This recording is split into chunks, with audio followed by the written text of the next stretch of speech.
Chapter 14. Bangkok's Siren Song. Money can't buy you happiness, but it can buy you a ticket to Bangkok. Anonymous. That, my friend, is some straight up no BS sage advice. Bangkok, a city of massive scale, loaded with mysteries waiting to be revealed. It was my first stop in Thailand for 2 nights, and I hated it. Hate is a strong word, but at that point in my life, I felt it viscerally. I didn't know a soul or where the good stuff was. It winds up the good stuff surrounds you. And I was in no mood for a place so charged, so intense, so vast and full of possibility, when all I wanted to do was run like a crazed man into the jungle, ripping off my clothes and live in a cave up in the hills, never thinking of love again. Returning south to that massive realm of possibility reminded me that Levin Helm of the band once said about New York in The Last Waltz that some places don't welcome you so much as test your nerve. They hand you a beating, you get your ass kicked, lick your wounds, and, if you're lucky, fall in love with the whole mess anyway. That is exactly what happened to me. Up north, life had been chill, sabai. Less bustle, more reflection, a quieter pace of discovery where the rules felt unspoken. But Bangkok? Bangkok doesn't whisper. Bangkok yells at the top of its lungs and doesn't care if you're ready for it. Since the monastery, I'd been hanging out in the slower rhythms of Chiang Mai, Chiang Rai, and Chiang Sen. Up in the mountains, I'd been sipping tea, eating jock and noodles, and contemplating life's bigger questions alongside a small river. The transition south felt like jumping into the eye of a roaring whirlpool that had no bottom. Cities thrill me, plain and simple. From nightlife to day life, the cultural options a major metropolis offers are the best kind of education. Raw, chaotic, unbridled, and unforgettable. They enlighten you in the ways of the world, artistically, culinarily, politically, socially, or just by teaching you how to cross a frenzied boulevard without dying. I've been lucky to soak up the gritty edges and elegance of cities like San Francisco and New York, London, Guadalajara, Paris, Barcelona, Auckland, and more. Places that either invite you in or size you up. Some cities charm you slow, others throw elbows. I thought I knew the game. How to land, find the rhythm, learn the rules even when they weren't obvious. But Bangkok didn't play by rules. It didn't whisper or wink. It smacked my face, blasted the doors open, and dared me to step through. Until this trip, I'd never stepped foot onto the Asian continent and never seen, except in videos, anything like Bangkok. Mexico City, Mumbai, or Ho Chi Minh come to mind as comps, but for pure unabridged size and manic delirium, those first 2 nights in Bangkok filled my sails, then shredded them.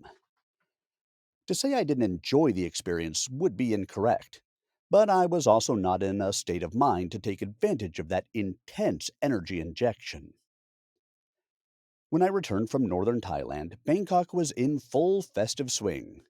Christmas lights and holiday music fought for dominance against the ever present hum of traffic and life.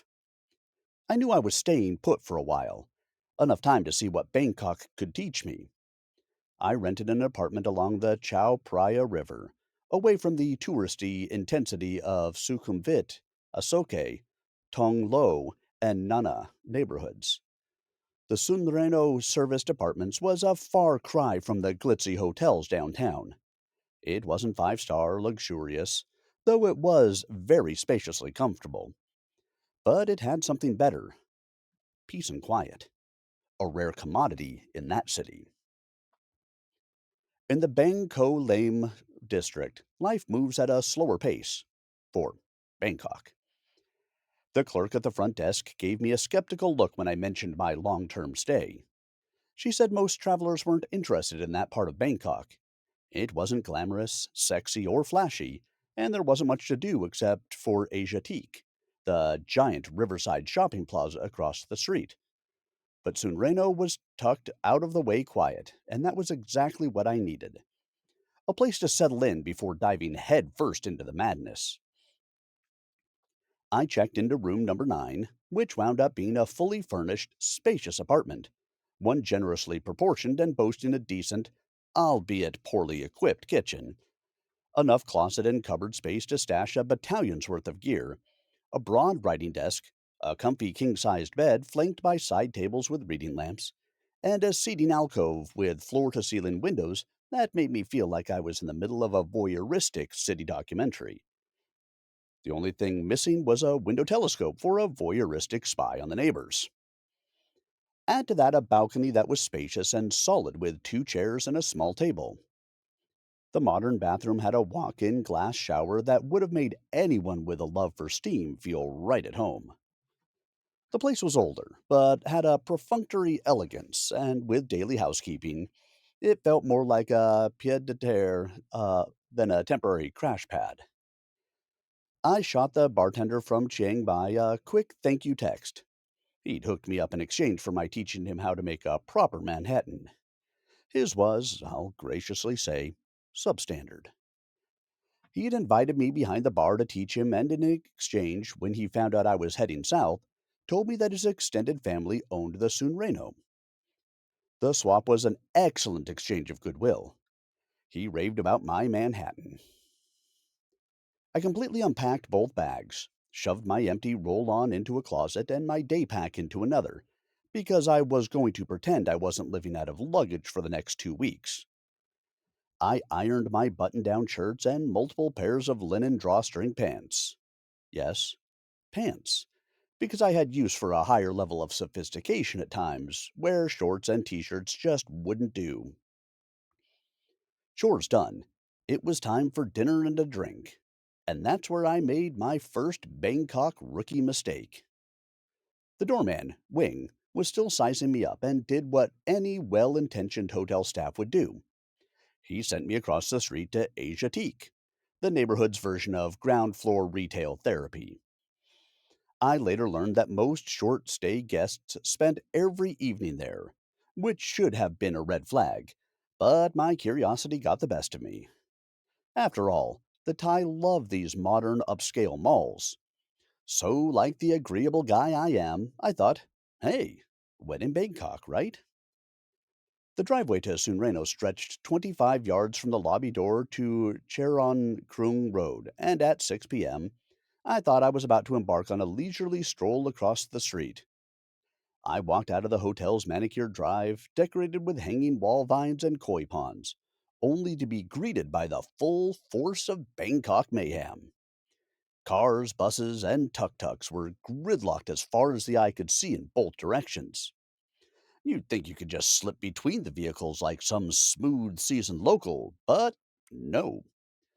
Factor in innumerable scooters and motorcycles darting in and out of that parking lot of a thoroughfare, and you'd quickly end up in traction. Looking up and down the boulevard, I had the sinking feeling that every single vehicle in Bangkok was making a pilgrimage to Asiatique. I would have to use every last bit of my how to cross a busy street in Thailand skill set to survive. I made my move and made it across. With a broad grin and 2 enthusiastic thumbs up from the parking lot attendant manning Asiatique's parking lot exit, directly across from the Sunreno driveway entrance/exit, I felt like the king of the world. Since it was still early and he wasn't in full traffic directing mode, I stopped for a chat. His name was Pravat, and he was the human embodiment of Bangkok's energy as we looked upon the river of lights as it snaked toward retail paradise. Pravat was from Mae Fa Luang in Chiang Rai province, and when I told him how much I loved that part of the country, how it had gotten under my skin, his face lit up like someone had just handed him a happy puppy. We stood there on the sidewalk swapping stories about what and where I'd eaten, where I'd wandered, and I told him how the people up north, his people, had made me feel like not like a tourist, but a family friend. When I mentioned I'd spent several nights cruising the night bazaar, he grinned and asked if I'd bought anything. I lifted my shirt hem to show him the incredible woven leather belt I'd picked up, and his smile widened. That's my brother's work, he said proudly. When I described the vendor, the round, easygoing guy with a laugh that could fill a room, Pravat pressed his hands together in delighted recognition. That's my dada. He wanted to know how his father looked, and I gave him the honest truth. Sharp, witty, healthy, and kind. The kind of man who makes you feel like you've known him for years after just a few minutes. We shared a cigarette, standing at the edge of Bangkok's chaos, and for a moment the city felt smaller. He leaned in at one point, lowering his voice, offering secrets to a friend. I can get you anything you want. Anything. What are you looking for? I smiled, pausing just long enough for him to wonder, before saying, Enlightenment. He burst out laughing, a full, genuine laugh that probably still echoes in his memory, as it does mine, when he thinks about the guy with the belt from his father's stall. You're on your own for that one, Farang, he laughed. Asiatique, the riverfront. The name's a mouthful, like the place itself. What stands now as one of Bangkok's glitziest nighttime destinations once served a very different purpose. Long before it was boutiques and booze gardens, it was maritime hustle. Back in 1887, the East Asiatic Company, a Danish trading and shipping outfit, chose that 12-acre patch on a broad bend of the Chao Phraya River as its Southeast Asia base. And it wasn't just piers and warehouses. It was an integrated ecosystem. This was a working port. Every trade tied to the shipping and fishing industries had a stake in the operation. Rope makers spun their lines by hand. Sailmakers stitched broad canvas through monsoon seasons. Woodworkers and blacksmiths hammered, sawed, and forged the boats that needed building while fixing those that had already put to sea. The daily catch came in like clockwork and funneled out again just as fast. Wholesalers, hawkers, families with carts, all part of the buzz. It was loud, dirty, necessary work.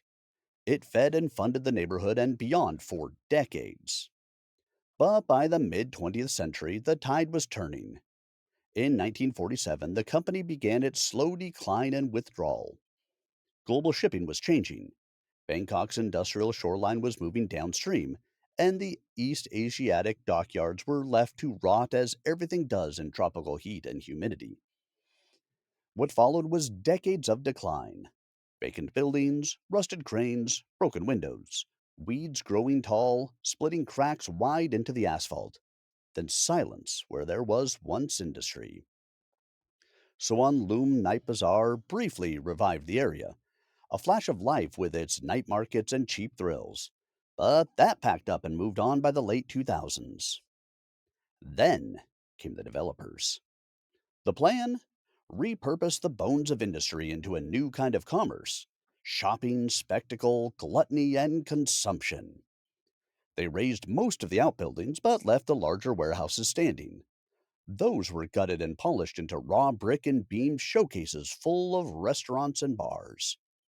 Where workshops once clanged with hammers and the voices of thousands of workers filled the air, new grid blocks sprang up. Neon and fairy light lit warrens designed to host small stall businesses. Open air mall meets Instagram trap. The concept worked. When Asiatique opened in late 2012, much of it had already been leased. Sexy buzz sells. Designed as an upscale twilight/night market, most vendors opened up around 4 p.m. Come nightfall, it glows. Strings of lights everywhere, sculpted, landscaped walkways, colorful awnings floating above with multicolored lanterns and upside down umbrellas creating a magical overworld. The air heavy with grilled meats, curry, seafood, soap, and perfume as riverside breezes soften the crush of people. So many people. It really is a sight. The north end of the complex is home to maintenance sheds and the prime space parking lot, right next to a towering white Ferris wheel. the kind with enclosed gondolas and spokes lit up like a carnival prize. Its center glows with a neon green logo of Chang Brewery, a reminder that even your sense of wonder comes branded. There's also a carousel with ornate horses and a haunted house ride. The playground is padded and landscaped like a miniature park. The real business, though, happens in the middle. Over 200 restaurants, 1,500 vendors, and a tragically comical array of ways to spend money. Everything from silk scarves to street massages, fish pedicures. You dunk your feet into a tank of voracious little fish as they eat away all the dead skin from your shins down.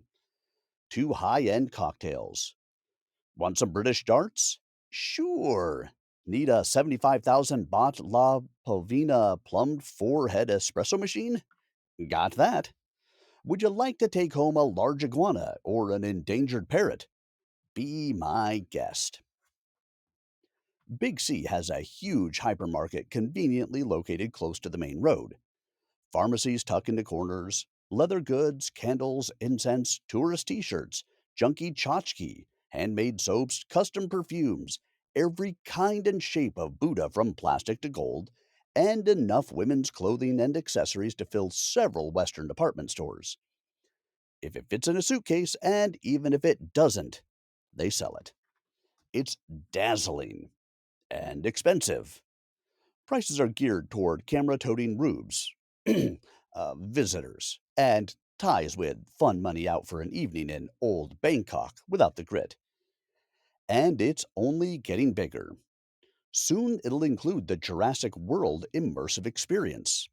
Expect more crowds and dinosaurs. Lots of screeching dinosaurs. Which, of course, means lots of screeching humans, just to kick the din up a bit. My first night, I took it in quickly. Not for fun. Not yet. I was scoping out my surroundings. I made mental notes which stalls were near the exit, which pharmacies looked stocked, where I might find this, that, or the other thing. By 6:45 p.m., it was swarming. I ducked out a side exit and took a left on Charon Krung Road, the air thick with street heat and exhaust fumes.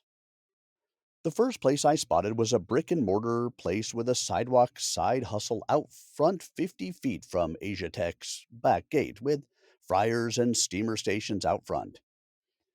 Dim sum menus were slapped onto folding tables. The kind of place that promises nothing but might just surprise you. And they had Xiao Long Bao, soup dumplings, one of my culinary crack addictions. It was called Jing Jing Mala, and despite the promising setup, the food didn't quite hit. The dumplings were fine. The pad thai, utterly forgettable. The lychees with mango ice cream, though, that was the real deal. Fragrant, cold, tropically fruity, and just what I needed. As I ate, something curious caught my eye. Across the road to the north side of the Sunreno driveway, scooters kept slipping in and out of impossibly narrow passageways between buildings. Like ants vanishing into cracks in the sidewalk, their sudden reappearances piqued my curiosity. When I finished my meal, I decided to follow one of those slipstreams and see where it led. I stepped into a world I hadn't expected. The tight canal streets twisted and wound, snaking back behind the main drag like secret capillaries of the city. The homes here were built on stilts, perched above the water, their wooden and stucco structures held up by beams and dreams. Footbridges spanned the small canals, like delicate veins leading to doorways that seemed as though they belonged to another time. Slightly crooked, but utterly charming. The roads were raised concrete walkways, elevated above the canal, just wide enough to let 2.5 scooters pass or a wide handcart squeezed by a cat. On either side, lush planters overflowed with greenery and flowers, while small flickering lights cast pools of warmth on wet stone.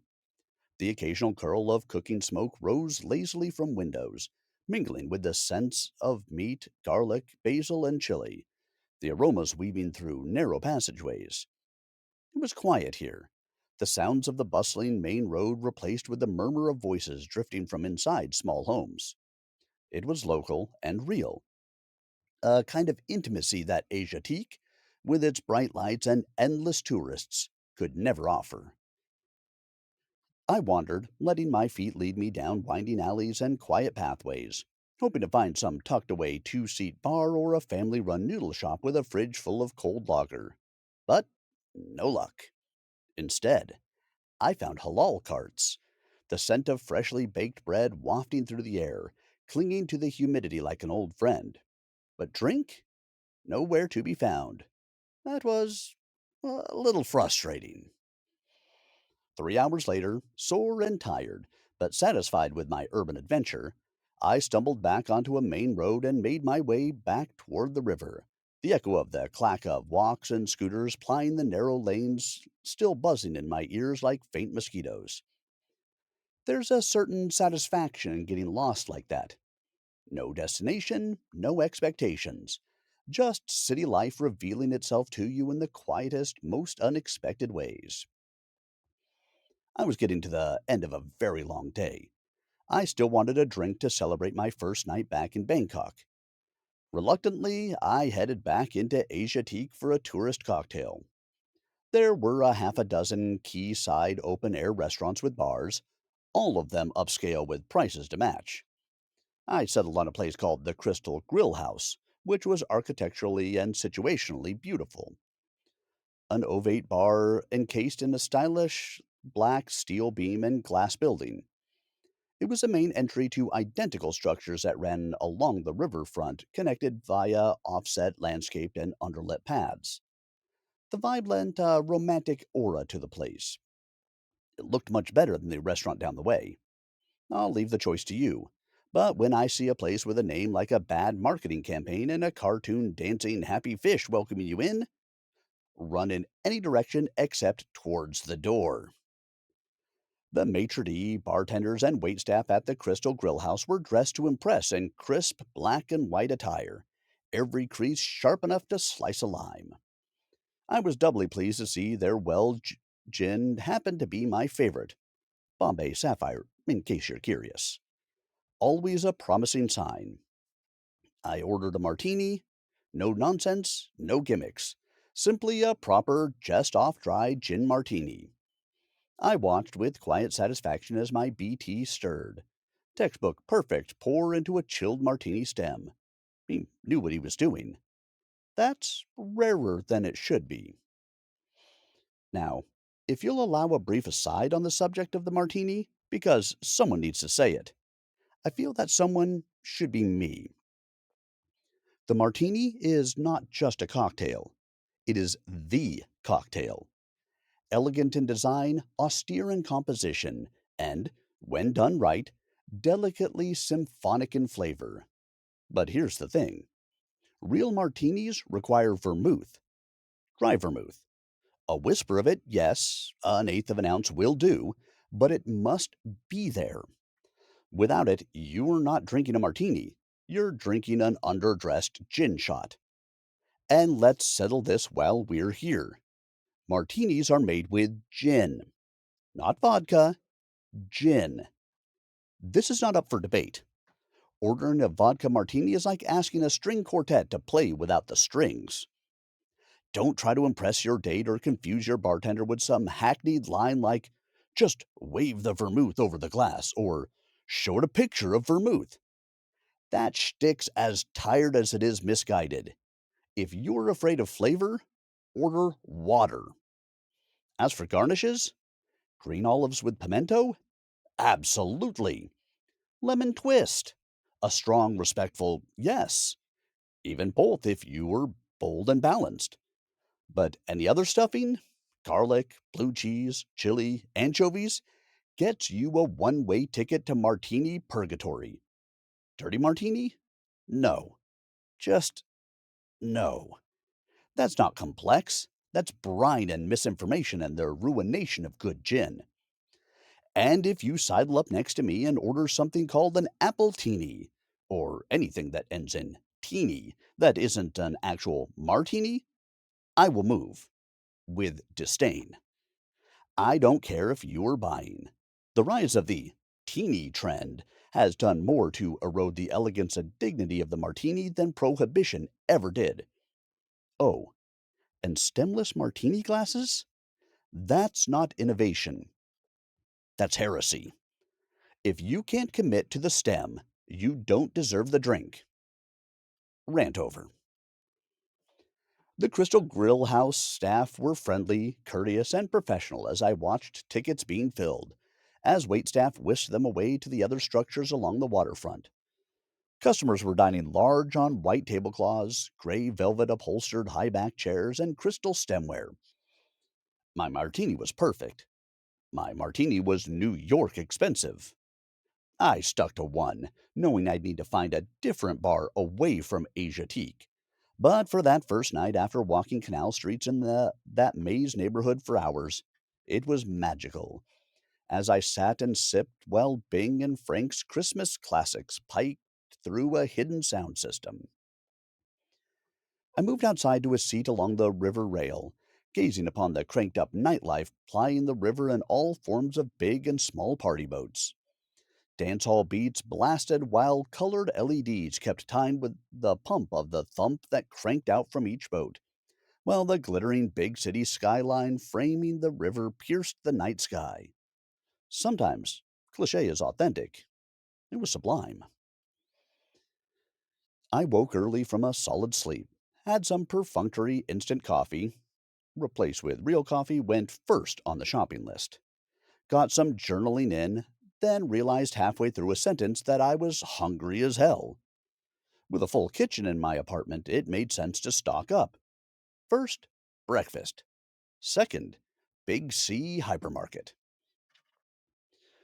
Charon Krung Road to the right was already buzzing its early morning get up and go. I didn't know the neighborhood at all, so it was time to explore. I passed a dozen street carts already doing brisk business, queues of locals fueling their morning. I took notes on who was cooking what and grabbed a bag of Kanam Krok, crispy fried coconut milk cakes as breakfast dessert, munching as I wandered. I expected to have to hunt for something gentle enough to coax, not shock, my stomach awake, because nothing says good morning like a whole fried fish slathered in fermented hot chili paste. Lunch? Yes. Breakfast? No. But less than 300 yards down the sidewalk, I saw it. Like the angel of breakfast had descended, whispered, "This way, my child," and nudged me toward salvation. Tuong Dim Sum didn't just appear, it beckoned, like a new friend who knew exactly what I needed and didn't make a big deal about it. It was a cavernous yet covered open air setup with around 100 four-top tables, many of them already filled with happy faces chopsticking edible packets of deliciousness with glee. The open kitchen was cruising like a machine firing on all cylinders. A dozen cooks, led by Chef Yip, who looked to be well into his 70s, hustling over flat tops, steamers, and woks. I'd found my place. Har Gao Hom Bao Jia Jiao Char Su Jiao Long Bao Xiao Mai Cha Zi Pai Ga Chung Juan Jia Kai Jiao Zi and Kong Yu Bing. Don't get hung up on the phonetic Chinese. These are the steamed and fried dim sum classics you already know and love. Each table had two order sheets on clipboards, one for food, one for drinks, and a cup of blunt pencils, holders for chopsticks and soup spoons, and a tray of fiery condiments. I filled in my sheets with more options than space inside my body, nodded to a server come busboy, and 10 minutes later, breakfast bliss landed in front of me. Was it the best dim sum ever? No. Was it solid, satisfying, and fast? Hell yes. And the cold, honey sweetened Chinese herbal tea was fantastic. I'd found my spot for the mornings I didn't want to eat in my apartment. I'd come prepared with reusable shopping bags, so after breakfast I waddled to the Big C hypermarket, conveniently located just inside the Asiatique grounds. I sidestepped Starbucks with the same energy I reserve for potholes and pyramid schemes, marveling at the miracle of how something so omnipresent could feel so devoid of soul. I stocked up on fresh pressed fruit juices, cream and northern Thai Arabica coffee beans, yogurts, granola, mangoes and watermelons, croissants, sweet French Normandy butter, the best butter in the world. Really, it is. Strawberry jam and Belgian chocolate, the true breakfast essential. Groceries in bags, I headed back to the apartment and loaded the fridge and pantry. I decided to find a park with a bench and bring my latest bookstore find. This was going to be one of those rare, deliciously indulgent days where time bowed out and nothing was important. A simple love letter to myself. As I was putting things away, something clicked. The night before, while winding through the canal alleys, I noticed a curious absence. No bars, but a lot of micro bakeries. But there were mosques, many of them. And just like that, it all made sense. Muslim neighborhood, halal food carts, no alcohol. No wonder I hadn't noticed a single local bar tucked into the maze. Damn. Sometimes I'm a little slow on the uptake, okay?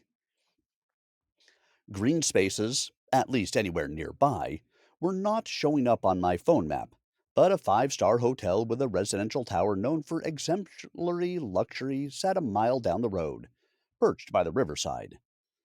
With a reputation for world-class everything and impeccable discretion, I knew exactly what I was walking into, and I was more than ready to take advantage of the situation.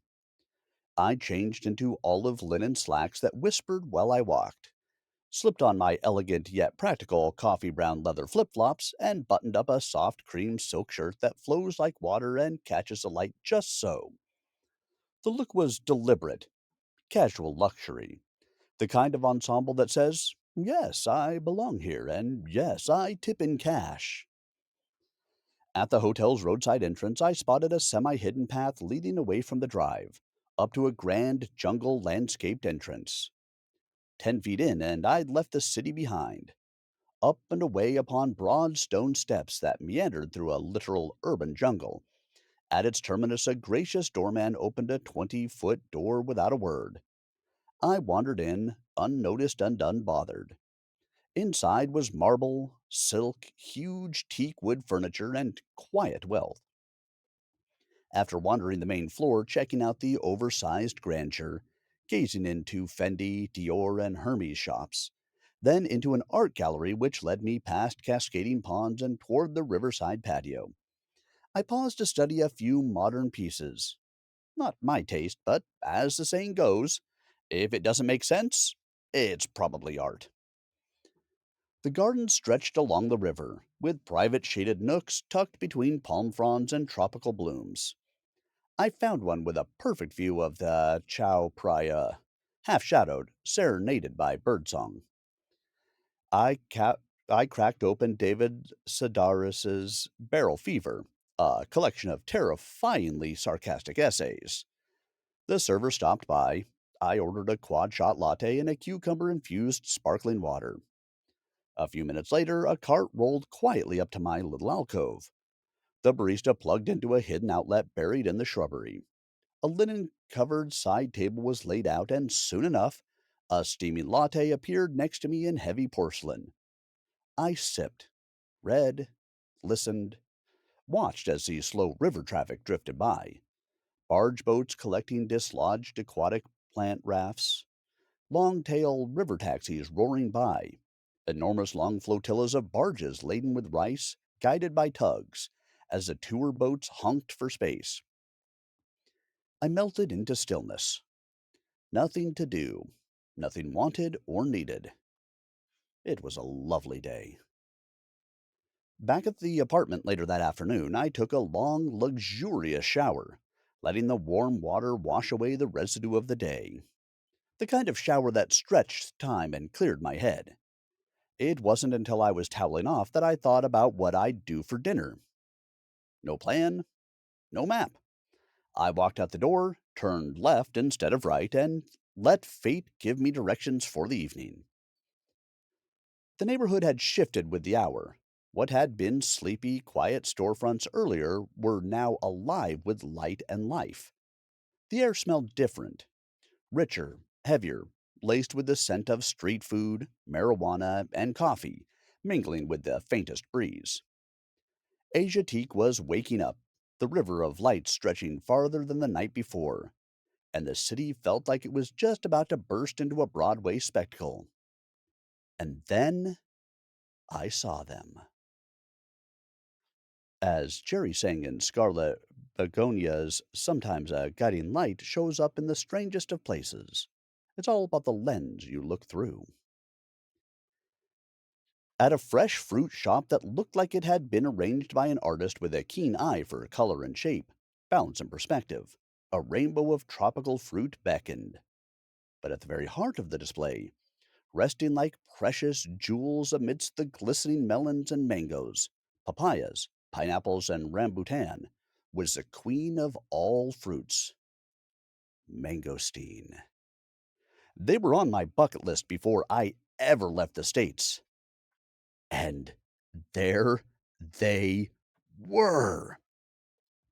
Deep purple orbs, the size of tangerines, glossy like fresh black plum skin, radiated a floral Chinese five spice and honeyed wildflower sweet perfume that hit me like a delicate kiss. I stopped dead in my tracks. I'm pretty sure I looked half witted, possibly drooling. This was fruit transcendence personified, and I wanted them. A woman appeared from inside the shop, Chalermwan, which I learned later meant celebrated beauty, a name she wore as effortlessly as the glowing smile on her face. I was too caught up in the vibrant piles of fruit and the serene, hypnotic way she moved to pin down her name the first time, but I asked again just to make sure I would come to a close approximation of it was literally foreign to my ears. Chal Wan, she repeated slowly, so my brain could catch up. I told her my name, which she nailed the first time. What a great first impression, huh? She pointed to the mangosteens, her eyes questioning mine, then spoke in rapid Thai, her voice melodic. Whether she was inviting me to indulge or daring me to pick the best one, like a game, I didn't know. But I stepped closer like that little waif Oliver asking for more. Her English was halting. My I was acting like an idiot. She was covered head to toe in the dusty, dirty detritus of a busy fruit stall, but her laughing eyes and smile were enough for me to stammer out a "Sabati Krab," which made her eyes brighten, and smile, and that smile was radiant. She was dirty. She wasn't just radiant. She was stunning. Her physical presence caught me off guard, but what really knocked me back was how present she was, how she owned every inch of space between us. It felt like there was no one else on the street. I fumbled with my translator app, the weight of the mangosteen and my deep yearning for it on full display. She looked at me with obvious bemusement as I clumsily confessed the depth of my desire for her mangosteens. And when she laughed, it was warm and unhurried, an invitation into something simple. Without another word, she snapped open a lock blade knife with the precision of someone who had honed that motion 1,000 times. She tapped the flat of the blade against firm purple skins like a jeweler inspecting rough stones. She cut with practiced ease, revealing the secret inside, gleaming ivory white segments of fruit, as pale and luminous as moonlight. With the grace of someone handing over a precious heirloom, she passed me the mangosteen on a napkin, her smile lingering just long enough to leave a trace of warmth. Seed very bitter. Not bite, eat, she warned with a smile, making the warning sound as ancient and wise as an old proverb. I took my first nibble of mangosteen. Holy effing Toledo! Bliss. An otherworldly juicy blast of bliss. The taste was a revelation. Lychee, banana, peach, cantaloupe, but more. Something floral, ethereal, delicate, like someone had captured the essence of a garden in full bloom and made it edible. The texture was soft, lush, and seductive. I probably looked stoned, euphoric, maybe deranged, but it was the kind of bliss that comes only once in a lifetime, like losing one's virginity. She was watching me, eyes giving me a thorough once over with a look that said she was considering calling for help. Or maybe it was amusement and something else. You like? She said, her voice dancing with playfulness, as though the entire world's worth of pleasure had just been passed between us in that one moment. I bowed as gracefully as I could, murmuring, Cob, cob, com, crab, like it was some kind of incantation, a prayer of thanks. I tried to hand her some bot notes. She shook her head and gently pushed my hand away. Watching me devour that mangosteen, looking at me like I was a junkyard dog that had just discovered pleasure for the first time, was apparently payment enough. Then she asked me, via her phone, if I was a chef. I typed back, not a chef, just obsessed with beautiful things throughout the world. But I do cook. A lot.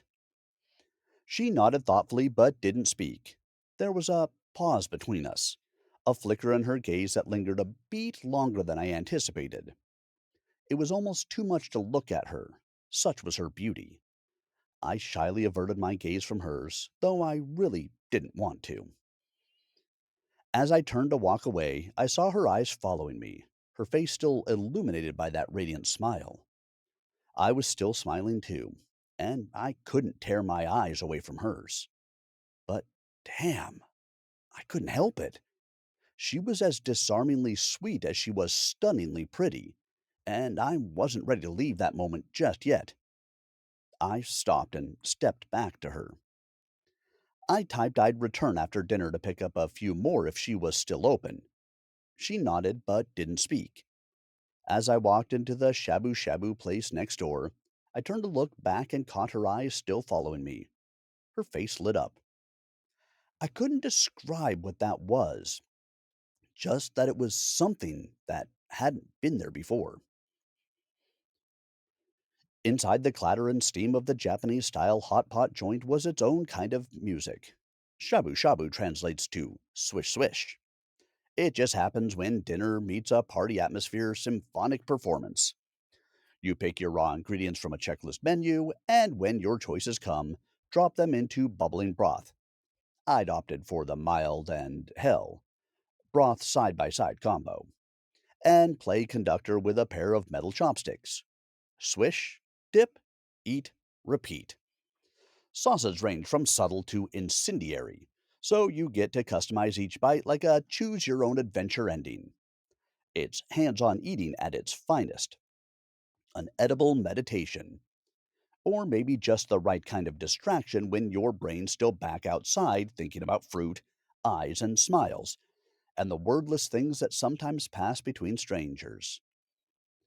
Dinner was delicious. A shabu shabu place located in my new neighborhood? The area was growing on me fast. After that satisfying munch festival, I returned next door. Through a heroic mixture of bad Thai, me, bad English, her, enthusiastic pantomime, and frantic pointing at phone, fruit, and occasionally each other, Chalermwan and I resumed our mangosteen summit. At one point, I obviously botched some pronunciation so badly that she was doubled over, dripping tears from laughter. Her laugh was infectious. I wondered if I had just asked her if I could have a hot lava massage. After we settled down, she advised me to hide the mangosteens in a bag before returning home, because hotels didn't allow them in rooms. Not for any durian style stench crimes, but because the rinds bleed a vicious inky purple that could stain jet black things purple. Like black magic, she said, and I lost it. Then came the freezer warning. Don't freeze. Make crystal mush, she said with a grave little shake of her head, followed by a squished face that somehow managed to be both tragic and adorable.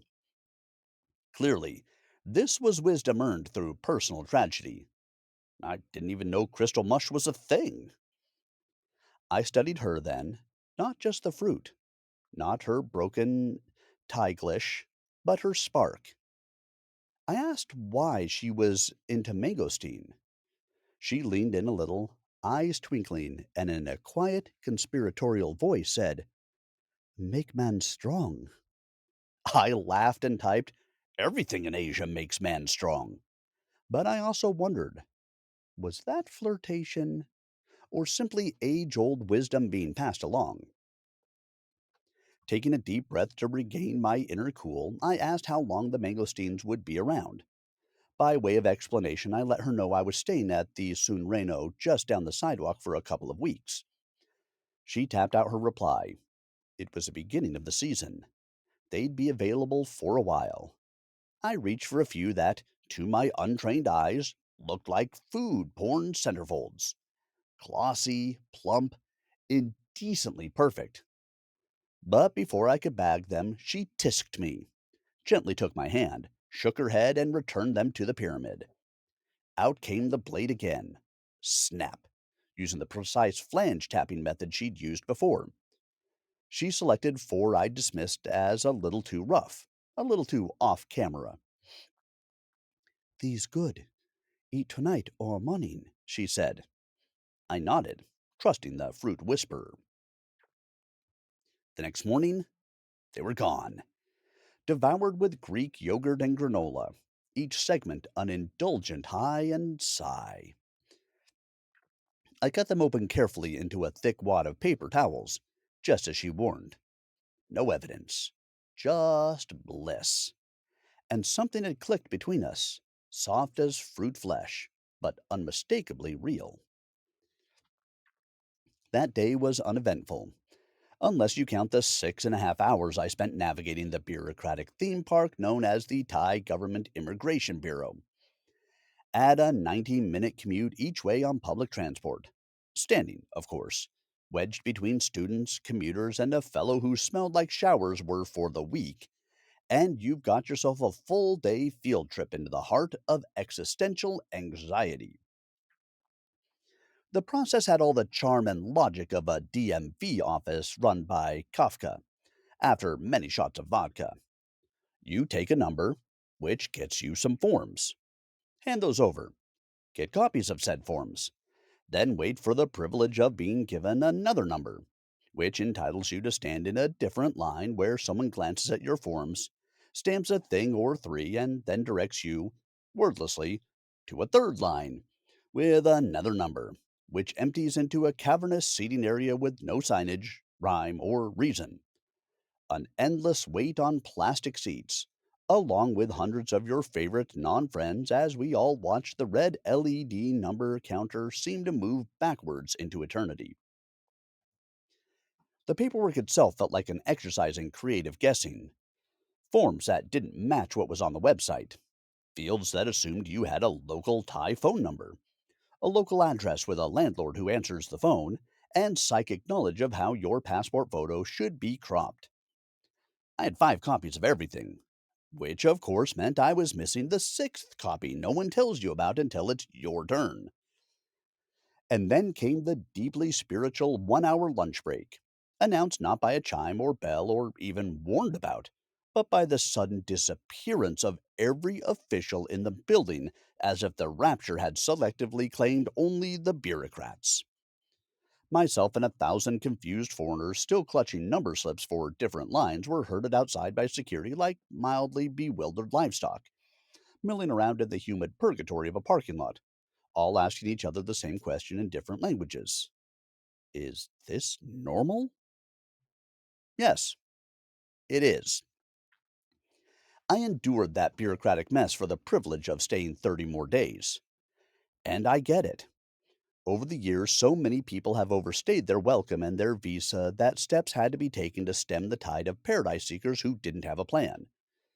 Many of them are still there, likely living in the hills around Pai or purposely lost in the vastness of Bangkok's endless neighborhoods. There was no enlightenment. There was no joy. But there was a moment, around hour 3, when I stopped resisting and fretting and oozed my way into acceptance. That I would die in this line, passport in skeleton hand. My face frozen in a polite grimace was a distinct possibility. But then, a miracle. My number showed up on the red LED scroll with a booth number. I almost had an orgasm. I emerged an hour later, wallet lighter, dehydrated and soul thinned, but triumphant. A fresh stamp in my passport legally permitted me to bask another month in paradise. The ride back was brutal. Dusk found me armed freshly with a new passport stamp and a half baked sense of accomplishment from the bureaucratic slog. I made my way to Chalormwan's fruit store. The day had drained me, but there was something about the pull of her presence, the easy, unhurried rhythm of our exchanges, the twinkle in her eye, and the promise of fresh fruit that kept me moving forward. I was both hungry and thirsty, and fruit has that magical talent to satisfy both at once.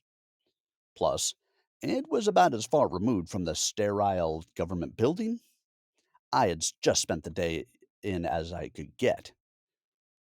As I walked up, feeling broken, Chalormwan's face broke into a wide smile. But then she paused as she looked me over, her brows furrowing slightly. I looked like I had been through a war zone, face pale, even with a tropical tan, body and mind stiff from the long hours of waiting and the monotony of forms and stamps. She asked me something in Thai, her voice laced with concern.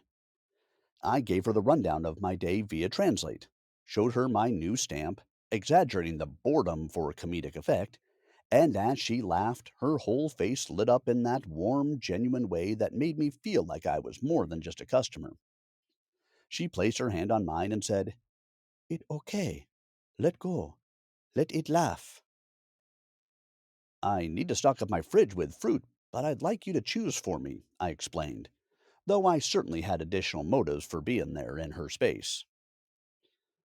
She said something that I didn't understand as her eyes sparkled with amusement. She picked out an assortment of fruits with a skill that was both practical and poetic. A ridiculously juicy pineapple, a candy sweet Sprite melon, ultra creamy fat bananas, tart mountain oranges, a watermelon with rind so taut I thought it might explode into a red splatter that might look like a kill zone if I looked at it wrong, and naturally, more mangosteens. She was more than a fruit vendor. She was an artist at work. She asked if I had a knife. I said yes via the translator. I had a knife in my room, but it was so dull it was as useful as a screen door on a submarine. Chalermon gave me one of those little laughs that was utterly charming, then disappeared with my fruit into the shop. In about a minute she returned with the fruit sliced and bagged, evidence that she had done this 1,000 times. She handed me the big bag of fruit. I could feel the weight of it in my hands, the promise of sweetness within. Then a delightful surprise. Along with the hefty bag was a slip of paper on which she had written her number. I looked at it, then her, and raised my eyebrows in surprise. How wonderfully old school! I stood there gazing at that slip of paper. That gesture was something rare and delicate. It wasn't just a number, it was an invitation, an offering in blue ink, and something about it, the simplicity, the directness, cut through the static in my brain like a razor. She stared into my eyes, challenging me. Challenge accepted. I hadn't felt this kind of pull in a long time. No chase, no pretense, a simple connection. Was there something there beyond mere fascination? Time would tell. With an almost frantic clarity, so as to not let this moment slip me by, I put the bag of fruit aside on the edge of a table and punched her number into WhatsApp, then sent her a quick text with my name and number. The sound of her phone pinging was a perfect confirmation of the spark growing between us. Her smile widened as she looked back at me, clearly pleased, and I could almost feel her relief at the small but significant gesture of exchange. I felt it too. She opened up WhatsApp, found my text, snapped a pic of my bedraggled face to add to my new profile. I looked like a half awake zombie that desperately needed a shower and a shave. We texted back and forth deep into the early morning hours, revealing more about ourselves than either of us had intended. It was one of those late night conversations where filters slip away and the usual guardedness between new acquaintances fades, replaced by a very real desire to know more. We found ourselves sharing things we hadn't planned, but that divulged naturally, as if we'd been talking for years instead of just hours. Each message felt like a piece of a puzzle we were composing together. There were no grand gestures, no overtly probing questions about each other's pasts, simply honest and casual exchanges about each other: food, music, art, nature, the little quirks of each other's lives, tidbits you'd share over coffee. It was honest in that breathable, comfortable way that comes after the first walls come down, leaving the kind of conversation that feels more like a release than an effort.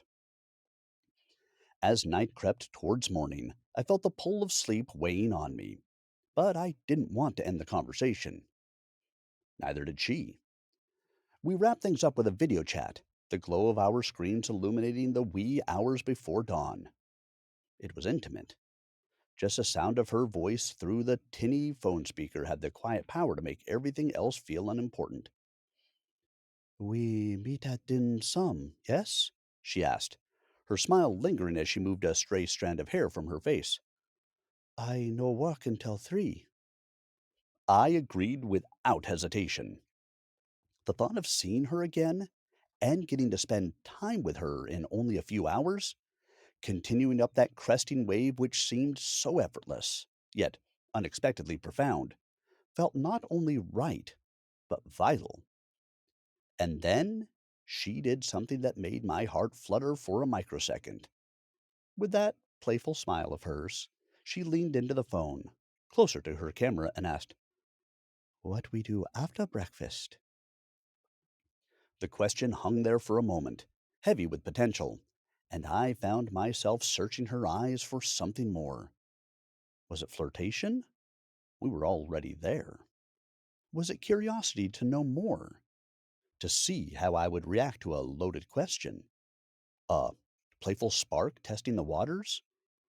Whatever it was, it made my heart race, and for the first time in a long time, I felt that flutter of possibility.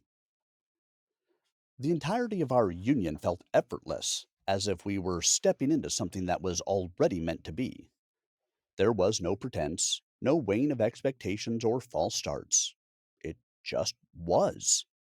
And that's the way it's supposed to be when an unexpected connection lands in your life. We had a date, and it wasn't the kind of date shaped by walled rituals and tentative expectations. There weren't any heavy build-ups or awkward pauses. It was two people connecting in the simplest, the most natural way. Dim sum with Chalermwan was absolutely delightful. Our morning was filled with charming surprises and laughter. She was impressed with my chopstick skill. I've been using chopsticks since I was a little boy and had enough experience to be a decent contender in any contest. Her expertise, however, was in the obscure, in the dim sum secrets that menus dared not whisper to anyone outside the sanctum sanctorum. She ordered dishes that weren't listed, the cooks whipping them up just for us. One standout blew my mind and has kept me awake some nights ever since trying, and failing, to find the name of it. It was a whipped scallop and chive moose ball, dipped in cornstarch and rice flour, then fried to golden perfection. Ethereal? is the only word I can think of. An amazing thin layer of crunch, followed by creamy molten mousse of scallop and chive yumminess. I wondered if there was some kind of divine culinary intervention throwing us together. Over breakfast, Chalermwan confessed that she had watched me the day before, sitting and eating alone, confidently navigating the sea of dim sum as if I were born with chopsticks in my hand. She said she wondered why I was on my own, and then teased me about how much I ordered. There was something about the way she spoke and the way her warmth radiated out of her when she brazenly locked her eyes with mine, like she saw me in a way no one else had, with curiosity and something a little mischievous. I asked her more about herself. When she told me she had family in San Francisco and wanted so badly to go there but could never afford the trip, I felt a sudden but unmistakable pang of empathy. I felt her longing. It was sad, how her voice had a quiet, powerful ache as she talked about that dream, a desire that wasn't only about a trip, but about something deeper, about wanting to escape, to see the world beyond what she knew. I'd never felt such a deep longing pouring out from anyone before. She wasn't just dreaming about San Francisco, she was dreaming about possibilities, freedom, and the hope of visiting someplace so far out of reach. We shared stories of our lives, my California adventures, and that I had spent over 30 years not only living in, but exploring every inch of San Francisco. I talked about the rhythm of the fog rolling through the Golden Gate and how it slowly flooded the park as it flowed eastward towards the height. How the sonorous horns bellowed from vessels on the bay, invisible through the surface bonded clouds, as the clang and dings of cable cars pierced those mists. The way the city changed from dawn to dusk, and the way every street had its own character. Her eyes lit up as I described the broad sky over the Richmond district at sunset, how the ocean breeze smelled like cool salt and faraway ports, and how you could walk down Columbus Avenue, hear 100 different languages, but somehow it still felt like home. Her dreams of seeing the Golden Gate Bridge, Ocean Beach, Fisherman's Wharf, and Chinatown were vivid, so full of life and detail that I could see them through her eyes. She spoke of the bustling streets of my city, the food, the culture, the feeling of standing in the middle of San Francisco, a city that had been a symbol of freedom and reinvention for so many people. And she mentioned the one place that surprised me. It felt more like a metaphor for everything she longed for, the view from the top of Twin Peaks. That the one, she said with quiet certainty. That where I go when I see San Francisco. I want to stand on top, see all of it, like I make it. I wanted to tell her of the many times that my friends and I used to go up there at night, getting high and gaze down upon the blazing yellow spear of Market Street glowing bright at night from the Castro to the Ferry Building. But I thought better of it. No need to bring up a past that had very little to do with who I was now. Yet. We switched gears as I told her about my adventure, walking through the Klong Canal neighborhood behind the hotel. She smiled and told me she lived there. We made a deal. She'd show me around her neighborhood, the canal streets I'd become fascinated with, and I'd tell her about San Francisco in more minute detail so she could live its fog, its hills, its food, its sights, smells, and sounds in her imagination. It would be a fair trade, culture to culture, and frankly, to spend more time with her, any exchange would be welcomed. The morning was beautiful with clear skies. It was the kind of day that promises good things ahead. It was still early enough that the heat hadn't started to creep upwards as it relentlessly does in Thailand. We walked through winding lanes and alleys, some so tall and narrow I could feel them sucking in their gut to let us pass. The homes were small, tidy, well lived in. Most had colorful gardens spilling out from every nook and cranny, hanging planters along eaves and lush micro gardens choked full of edible plants. It was so lush that I half expected the vegetables and herbs to jump into a salad bowl.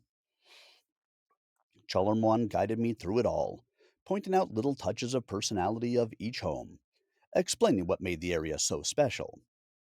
All the while we exchanged brief touches, an arm gently held while a finger coyly pointed at something to showcase an example of something culturally important, or eyes locked on each other for more than a passing glance as questions bounced back and forth. We strolled until she stopped at a little bridge, gesturing to a cozy, picturesque, garden covered house. This where I live. Would you see inside? She asked as she tugged at my hand, the invitation hanging like an unspoken prayer come true. There was no way I would, or could, say no. Invitations like that aren't about hospitality. They're about trust, about being offered a keyhole view into someone's life, unfiltered and uncurated. You don't turn down that kind of generosity. Not if you have even an ounce of sense, or any reverence for the beauty of being granted admission to something so sacred.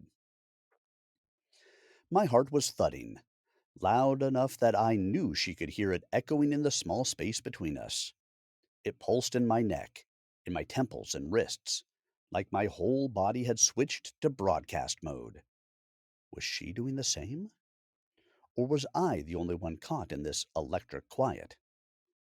We stood there for a long breath, side by side in the hush of her home, surrounded by the elegant dignity of her personal space. There was something unspoken in the way she had opened the door not just to her home, but to the personal corners of her life. No fanfare, no grand gesture, just quiet permission. And in that silence, I slowly turned in place, taking it all in.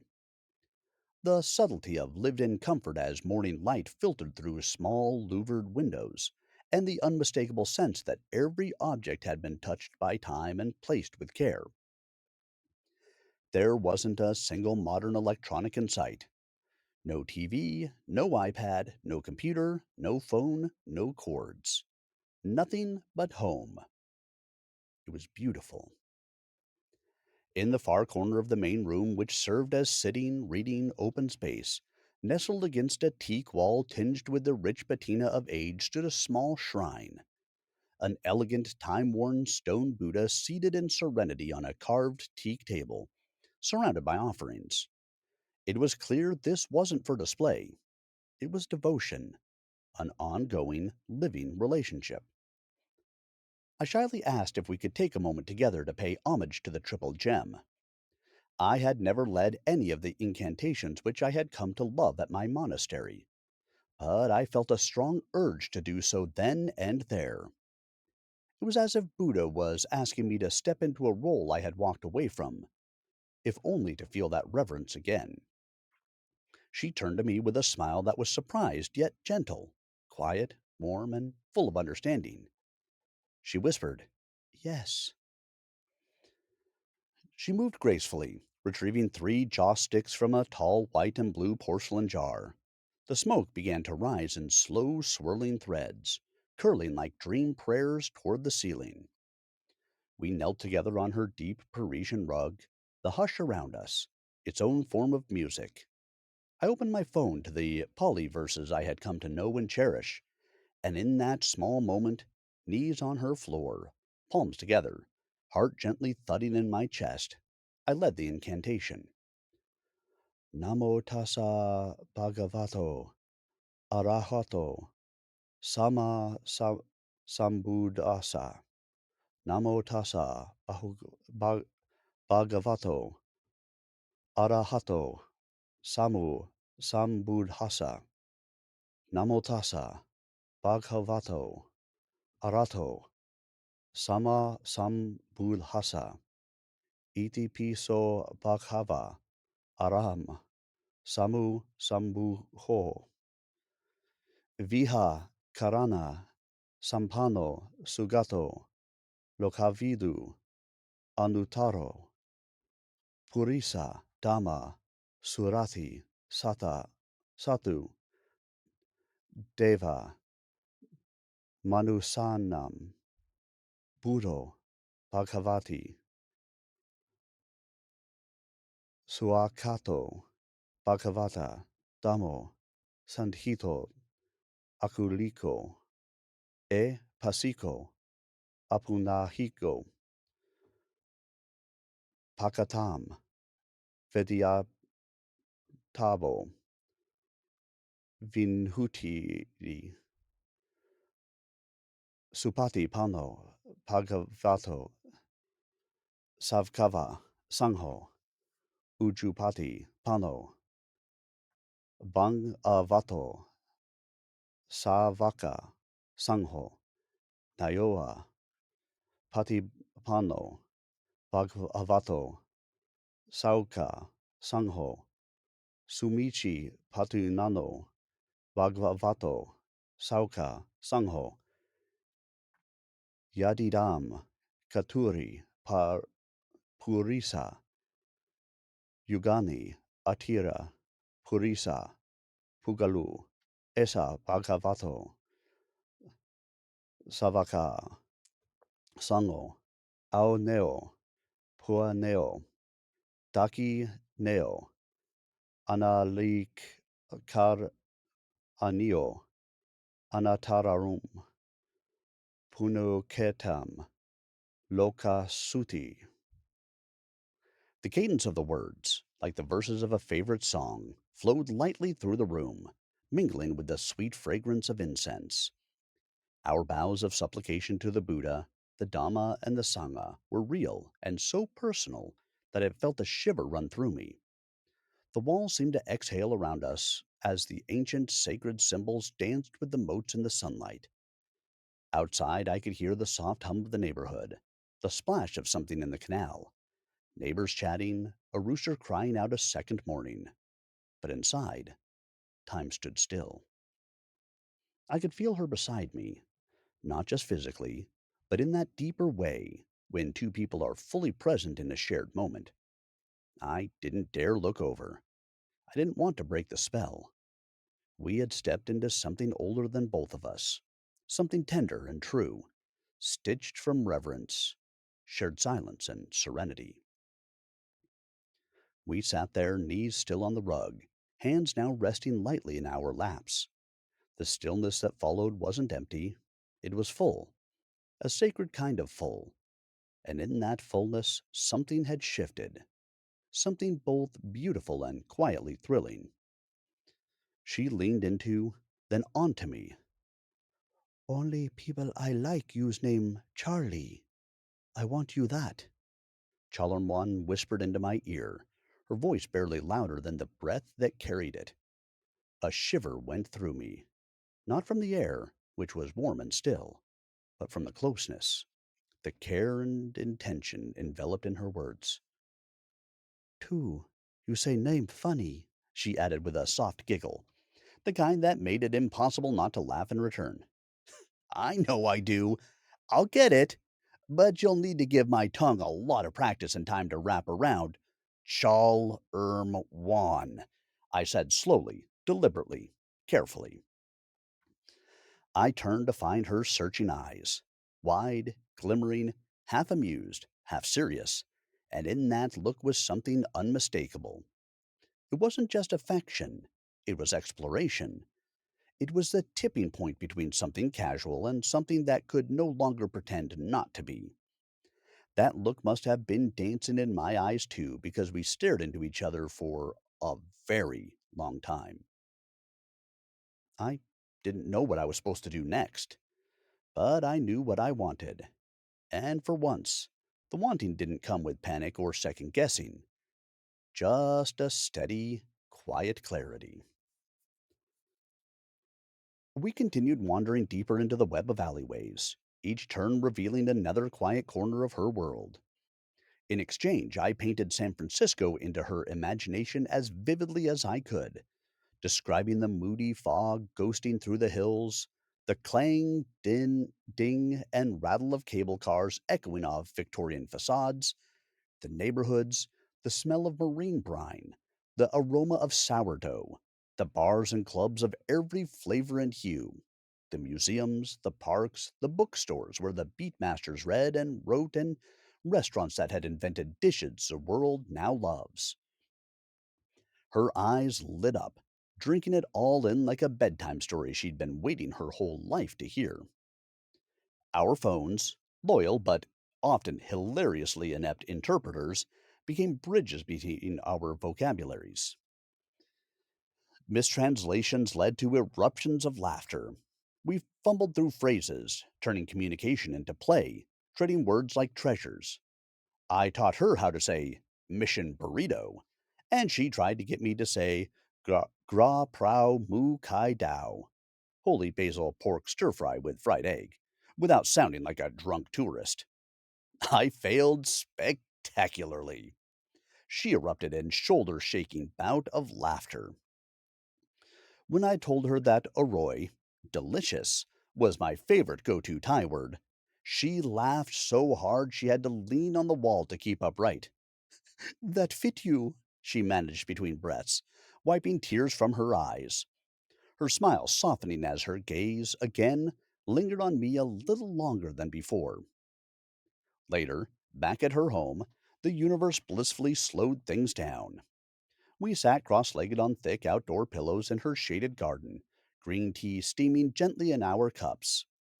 Around us, dozens of hanging and potted aromatic herbs, flowers, and succulents soaked up the rising heat and humidity, the air fragrant with lemongrass and basil, frangipani, roses, and a hint of sweet banana. Hundreds of bees buzzed lazily, unhurried. They knew there was plenty of pollen for all. Birds sang to each other from the rooftops and hiding spots as the neighborhood hummed with the thick warmth of midday. Time stretched. The kind of quietude you don't notice until you're wrapped in it settled into place around us. Light, kind, alive. Chalermon had a busy afternoon ahead. As we parted ways, she described the quickest route out of the canals back to the Sunreno. As I walked away from fantasy, I kept glancing back, burning the route, the memory of her and our morning into my mind, to capture those moments, the warmth in her smile, the fun Thai lilt of her voice lingering in my ears. I saw her eyes and smile following me, and though I couldn't hear her thoughts, the unspoken words between us pealed out loud and clear.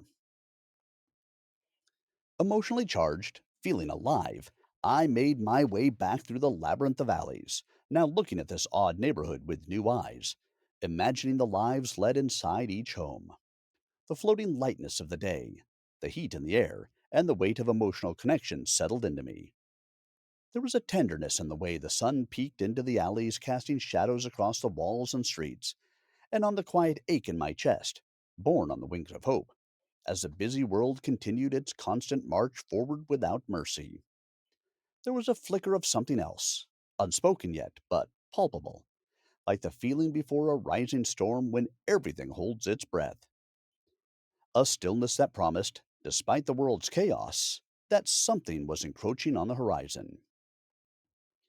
During our meanderings, I had asked Chalermwan for a recommendation, a local Thai restaurant or bar where only locals go.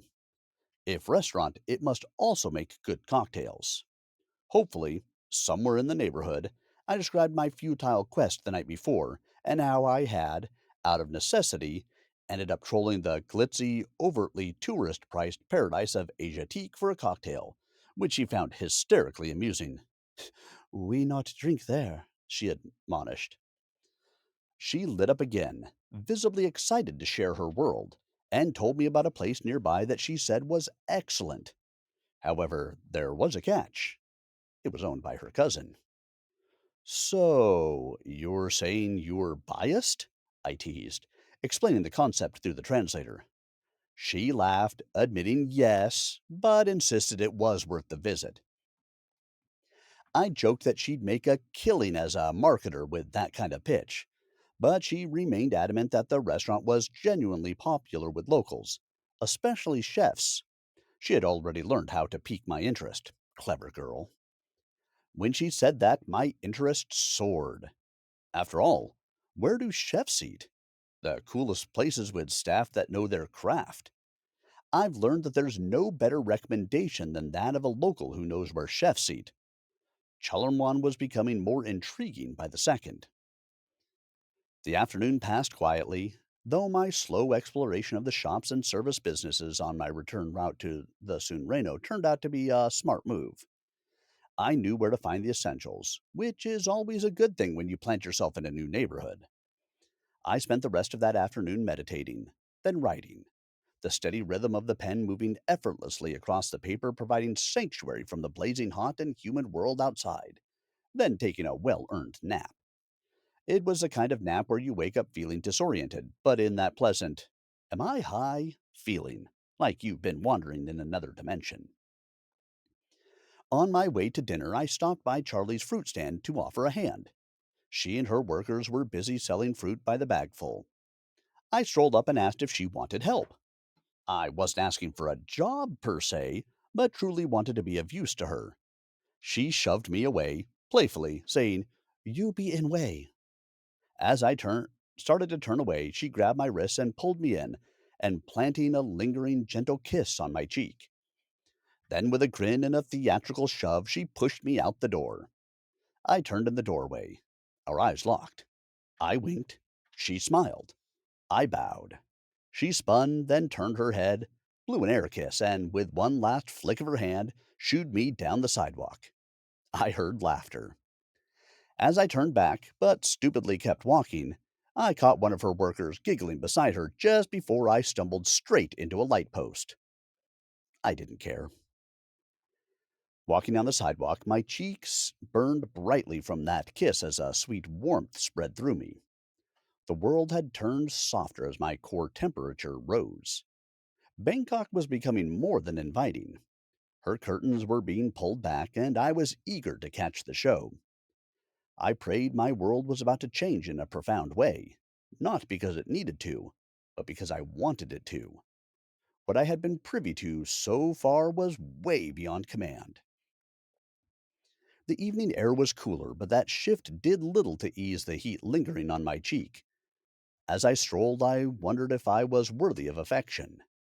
It was vulnerable but necessary, musings that hit like fleeting clouds. My monkey was having a field day. It was something that felt both foreign and familiar. In that moment, I didn't need an answer, but the question was important, and the feeling of it, that loving magnetic pull developing between us, left me in a quandary and broached the question, am I worthy? That bounced around in my head like a super ball on cocaine. Vanita Bangkok was a tasteful, interpretive cross between Lana and semi Victorian architecture on Chan Road, just a short walk beyond the maze of canals and alleys I'd gotten lost in.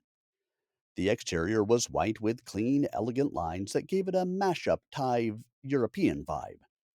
The conservatory and exterior Edison bulb strings had the place dressed up with eye candy, but it was inside where the magic really unfolded.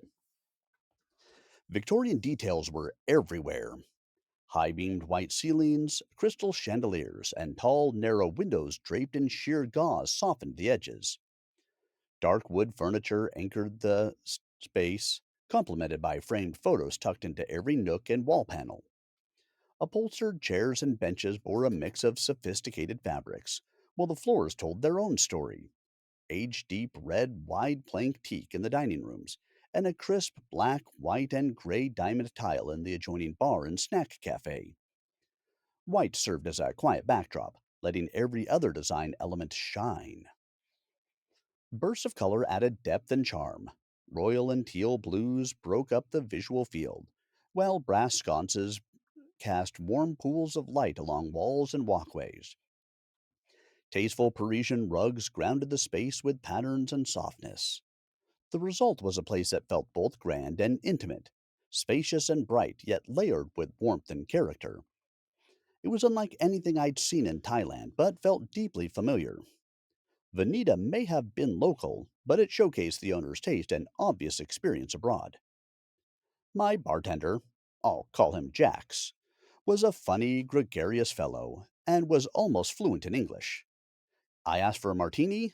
He was a pro.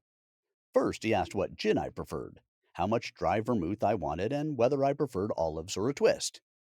He asked all the right questions. I didn't bother with my martini lecture. With the precision of someone who knows their craft, he proceeded to stir up a perfect martini. I had Thai spicy yellow curry soup with pickled bamboo and sea bass, with incredibly fluffy jasmine rice. Jax asked how I'd found his restaurant. I told him about the beautiful woman who had befriended me, Cholorn. She recommended the place, saying her cousin owned it. He smiled knowingly, then said, Aha! So you're the Ferenc she don't stop texting about, giving me a lingering once over and a wink while polishing wine stems. I raised an eyebrow. You must be her cousin. I didn't know I'd made that much of an impression that she'd be texting everyone. Oh, you have, he continued, still polishing. I noticed him paying attention to me in an investigatory manner. She talks about you like you're already part of the family. She calls you keeper, gentleman, and smart. She likes you. I chuckled, a little taken aback. Well, she's got the gentleman part wrong, I teased. She's a bit ahead of herself, don't you think? We only just met. We barely know each other. So far. Jax replied with a shrug. Charlie doesn't waste time with stupid boys. They all after her. She says no every time.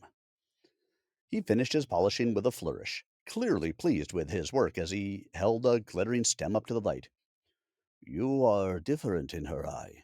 Something about you she likes a lot, even though you are a white guy. He laughed. I felt my cheeks warm, though I tried to play it cool, taking a long drag off my martini. I'll try not to disappoint. She's really special. Jax only smiled, his eyes glittering with amusement. It was a strange thing, hearing those words. I felt the weight of that conversation like an x ray blanket. Confidence settled into me the way an unexpected compliment hits you pure. And yet, the feeling that the evening was settling something into motion felt rooted. Whatever it was, I was already caught up in it and all too happy to take the ride. Um, Not to pry into territory that might be sensitive, but Jax. She's beautiful, kind, intuitive, smart in more ways than just her mind, and she's so friendly. I thought she would just wanted to sell me more fruit when we've moved way beyond that. I took the last sip of my martini. She doesn't have a dangerously jealous husband in jail somewhere. I knew the answer, but thought I'd double check, just in case. Jax let out a hearty laugh, clearly enjoying my curiosity. No one's good enough for her, he said, his voice full of affection for Charlie. She's independent. The last boyfriend, we didn't like him. He got tossed into the canal a couple of years ago. He was cheating on her with her BFF. She's a jiu-jitsu black belt, if you don't know. Flipped him right over the rail. I blinked, trying to process what he'd just said. He smiled and shook his head, reliving the memory, chuckling to himself as he turned to make drinks for another customer, leaving me sitting there, empty martini on the bar, a little stunned. Note to self, do not piss off Cholorn. I texted Charlie, thanking her for the great recommendation and saying I was very fond of her cousin. I almost jokingly added that I couldn't swim. I can, but decided better of it. A moment later, Jack slid a second martini my way with a wink. On the house, he said with a grin. Then, sticking out his fist for a bump, he added, Before you go, unlock your phone for me. It seemed to be a Thai thing that states, I'm now in your world and you're in mine thing. So I unlocked and handed him my phone. He typed his digits in, handed it back with a grin, and gave me a fake stern warning look. Don't make me have to come get you out of trouble. But just in case, there's my number. I raised an eyebrow, then laughed. Wouldn't dream of it. Then again, Thailand has so many ways to get into trouble. It's always good to have an ace up your sleeve. Jax returned to his work, leaving me with a wondrous sense of having made a genuine friend, or a protective ally, possibly both. That night we got more than a little bit tipsy. Jax, off the clock and already 2 martinis deep, leaned in with a troublemaking grin. So, I text Charlie to come by and hang out. She's closing up. Right about now, he said, looking at his phone, clearly enjoying the idea of playing matchmaker. I, on my third martini, waved him off with a laugh. Are you nuts? I'm buzzed. The last thing I need is your cousin walking in here sober while I'm contemplating a fourth martini. She'd take me back to her place just to flip me into the water. We both burst out laughing, the sound of it filling the bar as the night wound down. He slapped me on the shoulder.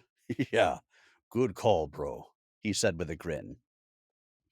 It felt like the beginning of something, though I wasn't quite sure what.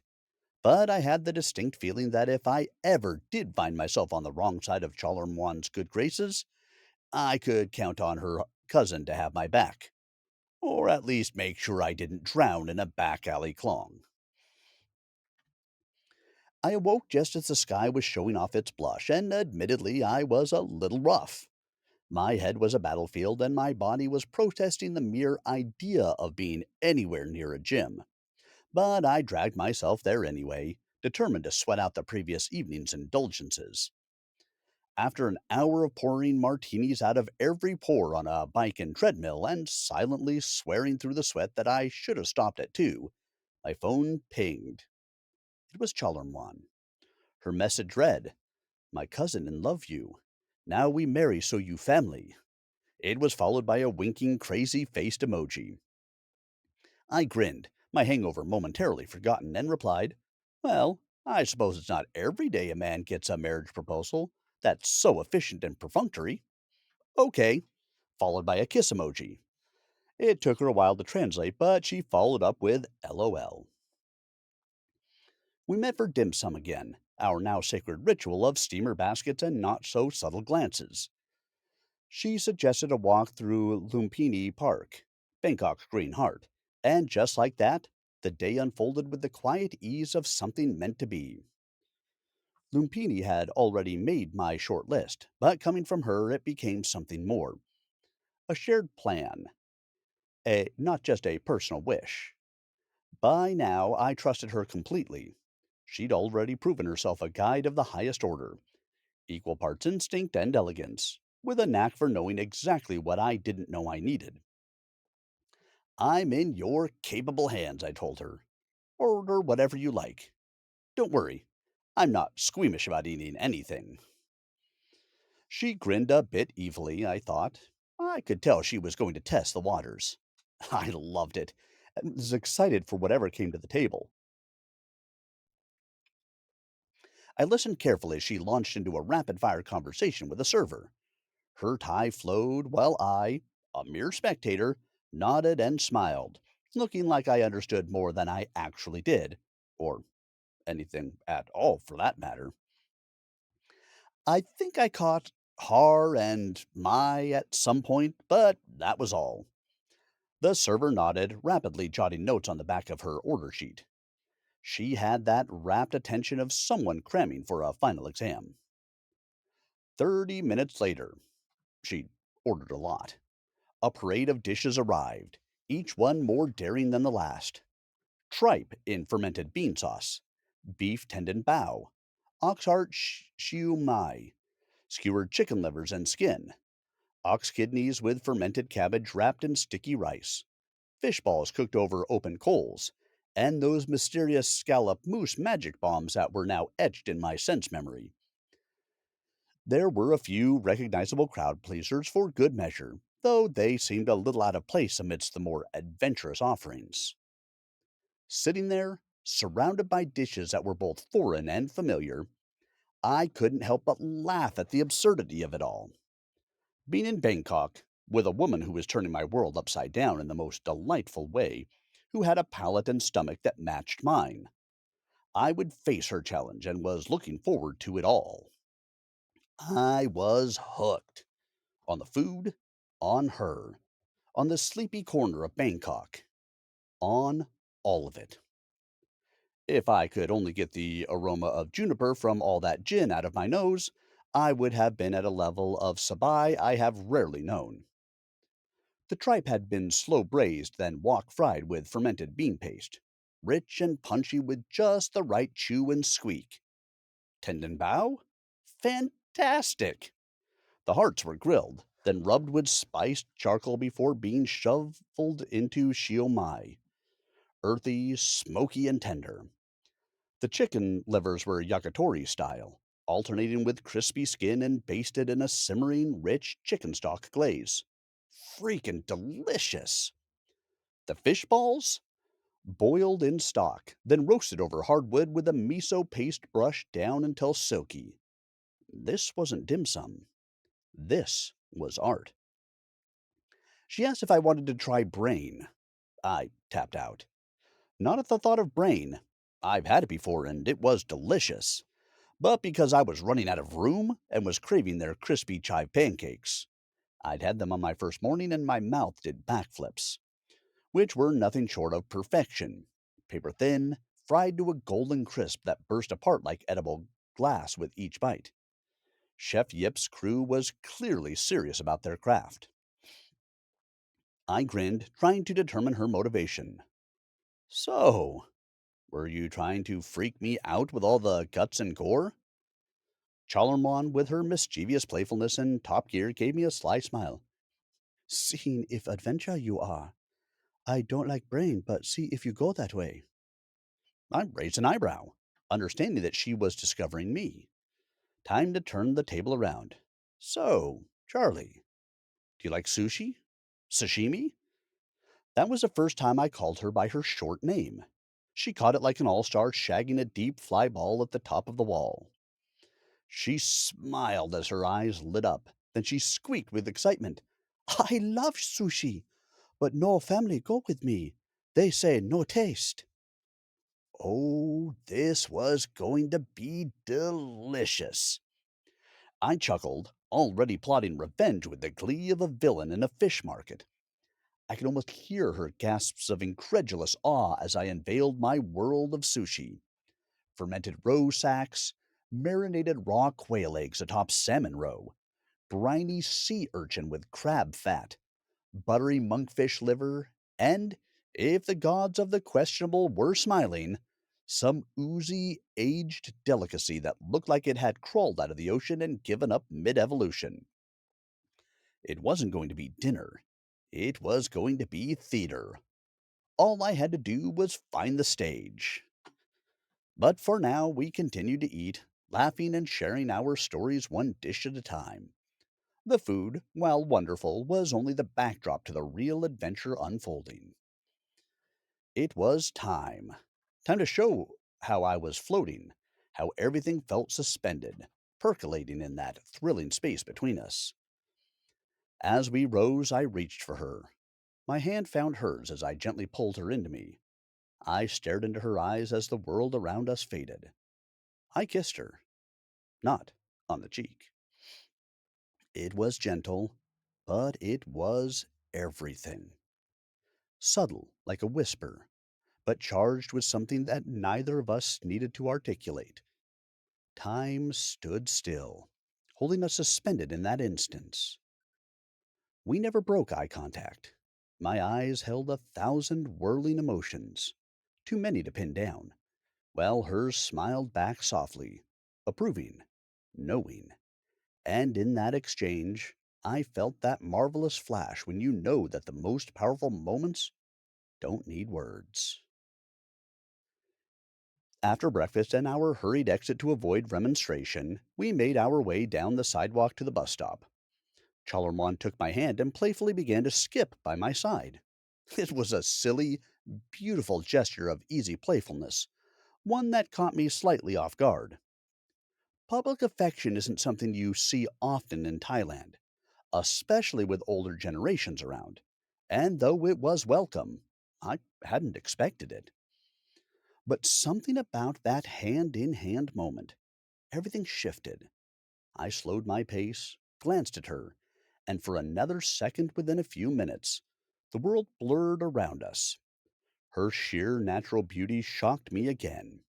She wasn't just beautiful, she was mesmerizing, a gathering of grace and warmth. I dissolved in the simplicity of her touch and the sincerity of her gaze. We didn't need words to express what was happening between us. The quiet smiles we exchanged, the way we gazed into each other for longer than usual, it shouted volumes with a quiet whisper. We hopped on the belching, funky, faded red #1 bus. That bus was so decrepit that it rode at an unnatural angle and plied the road with open doors and had a personality that could almost talk. I nicknamed him Mater. A mile up the road, we hopped off. I relished the freedom of those open door buses. I was already grinning, waiting for the next part of our adventure. We rode up the escalator at Savan Taksin BTS station. As we lit upon the station platform, she tugged me toward the ticket booth, but I had other plans. I tugged her back and made a beeline for the automated machine, touching the screen to flip it to English, reading the instructions, then punching in the details for our stop. Sala Danang. She watched me as I slid the exact coins into the slot and grabbed our tokens. She observed my self reliant handiwork, shot me a grin, and snatched her token out of my hand. I could have do that, but you smart, she teased, skipping ahead. Her laughter, the sound of a melody I wanted to replay over and over. The train was jam packed when the doors slid open, but we squeezed in just before the doors slid shut behind us. She turned to face me and leaned into my chest, wrapping her arms around me. I gladly reciprocated. It didn't matter that there were people crammed in all around us. At that moment, there was only the gentle sway of the train, the feel of her warm breath piercing my shirt, her scent flooding my senses. Though passengers exited at each stop, gritting space around us, we stayed just like that. It felt natural. It felt wonderful.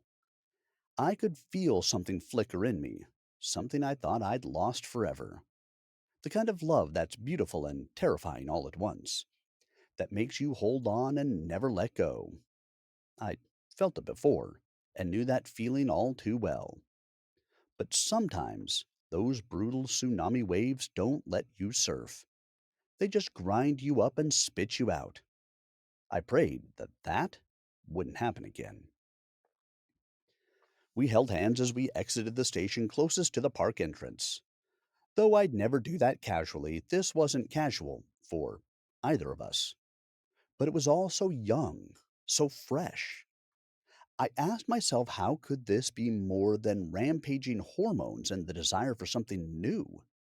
Was that even possible? Directly in front of the exit was an optometrist glasses shop when an idea hit me. I'd been meaning to get new prescription readers for a while.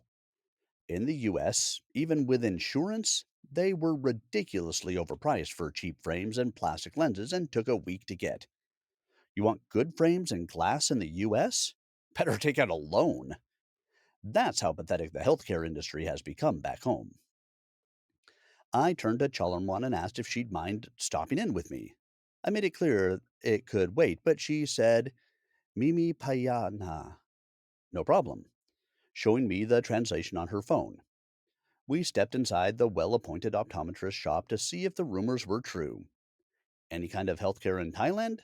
Professional, reliable, affordable, and fast. 30 minutes later, after a thorough eye exam from an optometrist who'd gotten his degree from SUNY College of Optometry in New York, according to the diploma on the wall, and after choosing a pair of really nice frames, I was told my glasses would be ready in 20 minutes. Wait, what? Did I hear that correctly?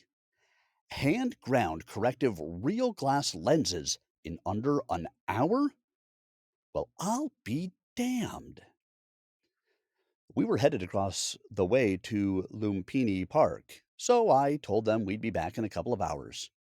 To this day, it's the best $48 I've ever spent. Lumpini Park is a sprawling green reprieve in the middle of Bangkok's consistent chaos. 142 acres of green calm surrounded by a riot of glass and steel ambition. It has everything a proper city central park should offer. Towering deciduous and evergreen trees that look like they've been grandfathered in from some dignified era. Larger than life statues depicting heroes of uncertain political or military provenance. Manicured lawns that invite you to walk on them. Playgrounds where children practice their gleeful dominance and mischievous games. Fountains, tennis courts, and a man made lake so precise it practically begs you to pull out brushes and paint the damned thing. There were rowboats and fiberglass pedal swans to rent, if your idea of romance comes with a side of cardio. Benches dotted the paths and lakeside like quiet invitations to stop pretending you were there for exercise. There's a public pool, a sports complex, and because no utopia is complete without paradox, a view of the city's multi hued and shaped skyline pressed in from every side. The walls of Bestoke crushing deadlines. By late morning, the sun had burned off any pretense of comfort. The air had begun to thicken into something tactile, the tropical air you can wear.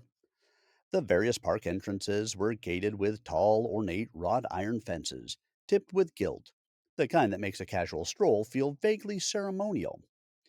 We entered, stepping onto a broad promenade which led us into the park's interior. We reached the path that circled the lake, a paved loop shared by joggers, cyclists, rollerbladers, confused tourists walking while pondering over a phone map, and the two of us.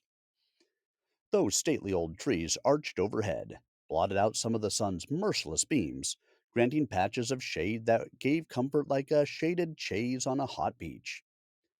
Charlemagne reached for my hand again as we began leisurely walking along the path. The lake beside us glinted like a mirror in the sun. I led her over to a shaded bench by the water, the kind of spot where retirees come to feed pigeons, to reflect on life choices and those they've lost. Once seated, I turned to her with the cautious diplomacy and asked, "Isn't public affection frowned upon here?" I tapped that into my phone, posing a variety of angles of the question. Charlie read my phone, then met my gaze with a smoldering intensity, holding it just long enough to make me squirm. Then, without a word, she started rapid typing into her phone, because nothing says modern intimacy like typing your deepest truths and desires into a silicon, metal, and glass computer. She showed me her screen. I don't care. Her thumbs flew on her phone keypad as she laid out her argument. The old ways weren't for her. She was her own person and would do as she pleased, followed by a verbal, "You please me." Before I could craft a thoughtful response, she stood up. I followed suit, assuming the conversation was over. Instead, she turned into me, placed both hands on my chest, and gently pushed me back down onto the bench. Then she straddled my lap and wrapped her arms around me. I had roughly a second to process this new development before she looked into my eyes again and said in her adorable Taiglish, "I never thought I liked Farang, but you different. I like a lot."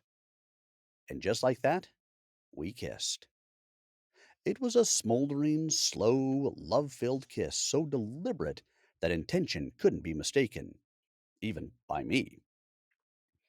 It wasn't so much an explosive lust launch, more a thoughtful ignition. It was a kiss that didn't ask for permission from the culture or the park, the pigeons or the joggers pretending not to notice us. Sometimes you just have to toss tradition out the window and let the moment rewrite the rules. We absorbed pure emotional connection from each other through that kiss.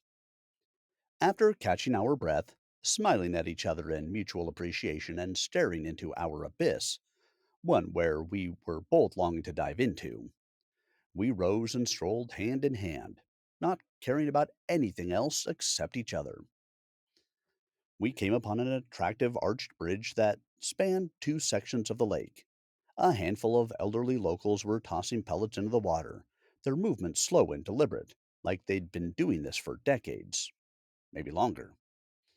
The lake's surface boiled. Fat carp, catfish, and tilapia surged up from the depths, their backs breaking the surface in a competitive scramble for the food. There was no delicate nibbling. The fish were massive. They moved through the water like aquatic wrecking balls, their bodies bloated from easy handouts, looking like stuffed caricatures of themselves. It was a tumultuous mess.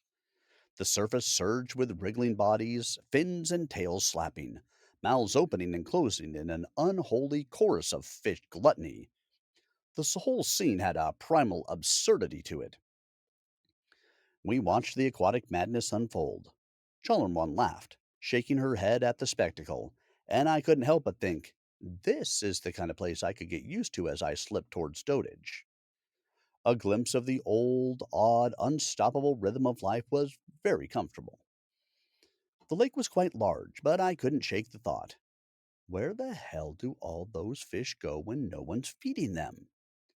Their sheer numbers seemed to outstrip the lake's capacity to house them, at least to my eyes. I mean, it couldn't be that deep, could it? We continued on our way, walking slowly, my arm over her shoulder, hers around my waist as if we had been together for years. Around the far side of the water, we each pointed out points of fascination and laughed at the squirrel wars as they chased each other around, up and down trees. We came upon a classic white gazebo perched on a small rise, thrusting out into the lake like a beacon for romance and making choices. At the entrance, a bold red sign caught my eye. Warning: Water Monitor Lizards. The list of disclaimers for Varanus Salvator was impressive. A. They're fast. B. They're aggressive. C. The park is not liable if you get too close and end up as a snack. Translation: Don't be stupid. I chuckled at the absurdity because where I'm from, dangerous wild animals don't roam freely around public parks in the middle of a city, with a sign shrugging it off like it's both an inconvenience and an attraction. But then Chalermon, with the quiet seriousness, pressed her finger to my lips. Shh. She pulled me gently over to the railing on the far inside curve of the gazebo, her expression unreadable, then pointed down. There, not 10 feet away, was a beast. A water monitor. It was easily 7 feet long, its keeled, scaly body gleaming in the sunlight like an ancient creature out of a paleontology textbook. Its long blue forked tongue flicked in and out, tasting the air, assessing us with the kind of cold calculation reserved by those that have been around for millions of years.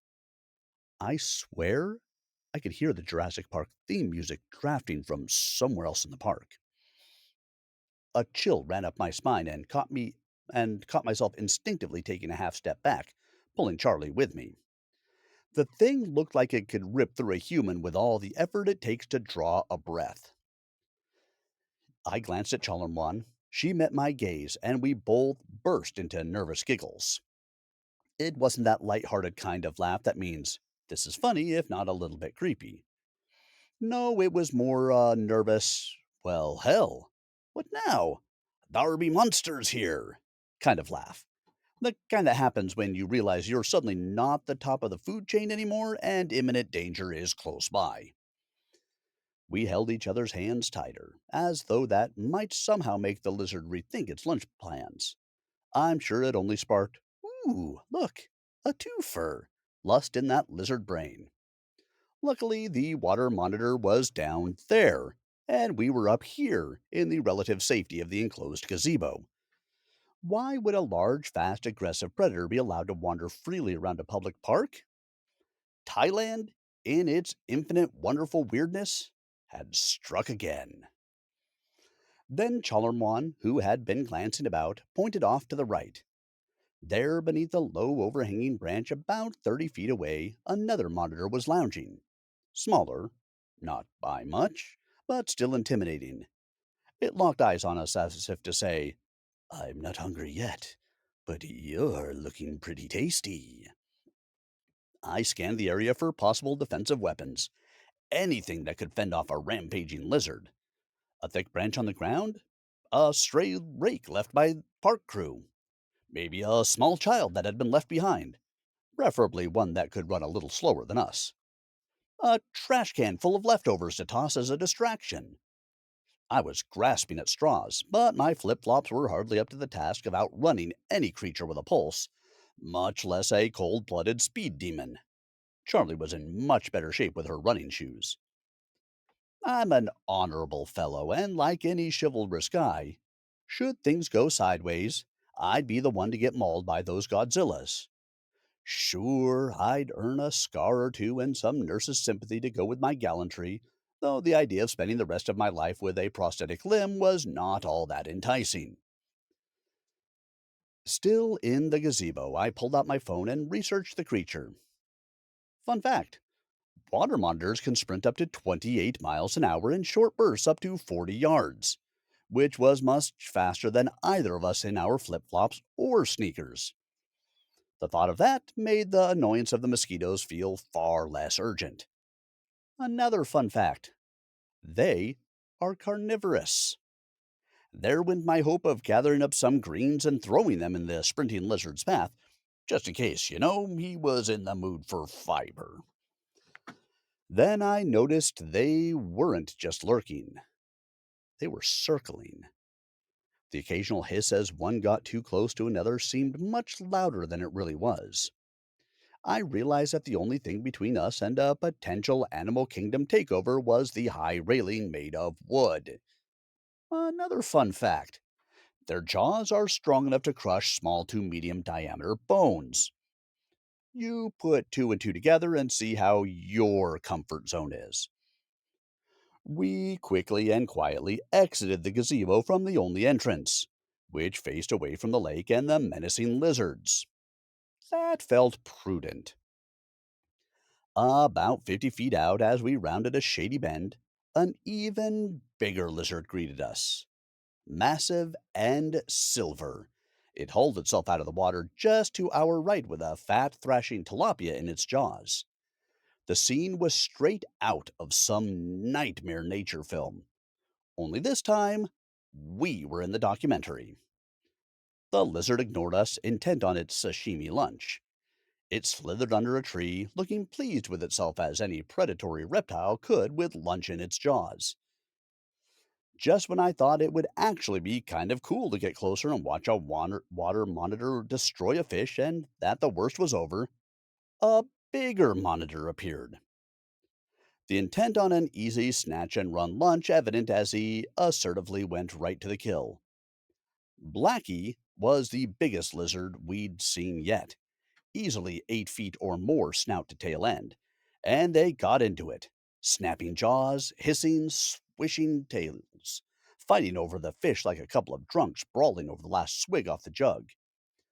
It was a fast moving game of who's going to get lunch first, only the players were straight up terrifying. The monitors were fast, way faster than I'd expected. They were a blur of scales, teeth, tails, and aggressive posturing, twisting and spinning, biting and writhing, all in the kind of frenzied lizard wrestling match that seemed to go on forever. It wasn't graceful or elegant. It was raw, primal, and fast in a way that made me think twice about getting closer to shoot a better video. Blackie won out, the tilapia now in its jaws, as the silver beast retreated into the water, disappearing with the beaten demeanor of a creature who knew it had lost the game. We didn't stick around to watch the aftermath, beating a hasty retreat up the path, hearts pounding, grateful that the lizards were too busy with each other to care about what kind of meat we might be. We walked away from the lake, breathing intentionally, slowly lowering our guards. It wasn't until we were a few hundred yards out of lizard territory, away from the lake, that I felt a sense of normalcy return. I wrapped my arm tightly around Charlie's waist. She looked at me with a smile, the smile of feeling safe, secure, and with a new bond forged through unexpected adventure and shared experience.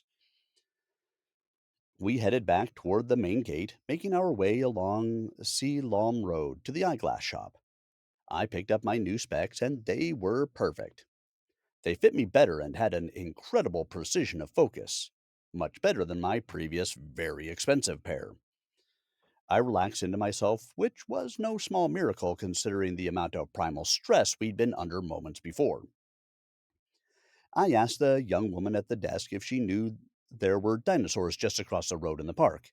She smiled and said they were cute. Cute? WTF! She obviously needed new glasses, too. Despite the persistent low voltage adrenal hum still buzzing from our close encounter with creatures that could dismantle a human without breaking a lizard sweat. Do lizards sweat?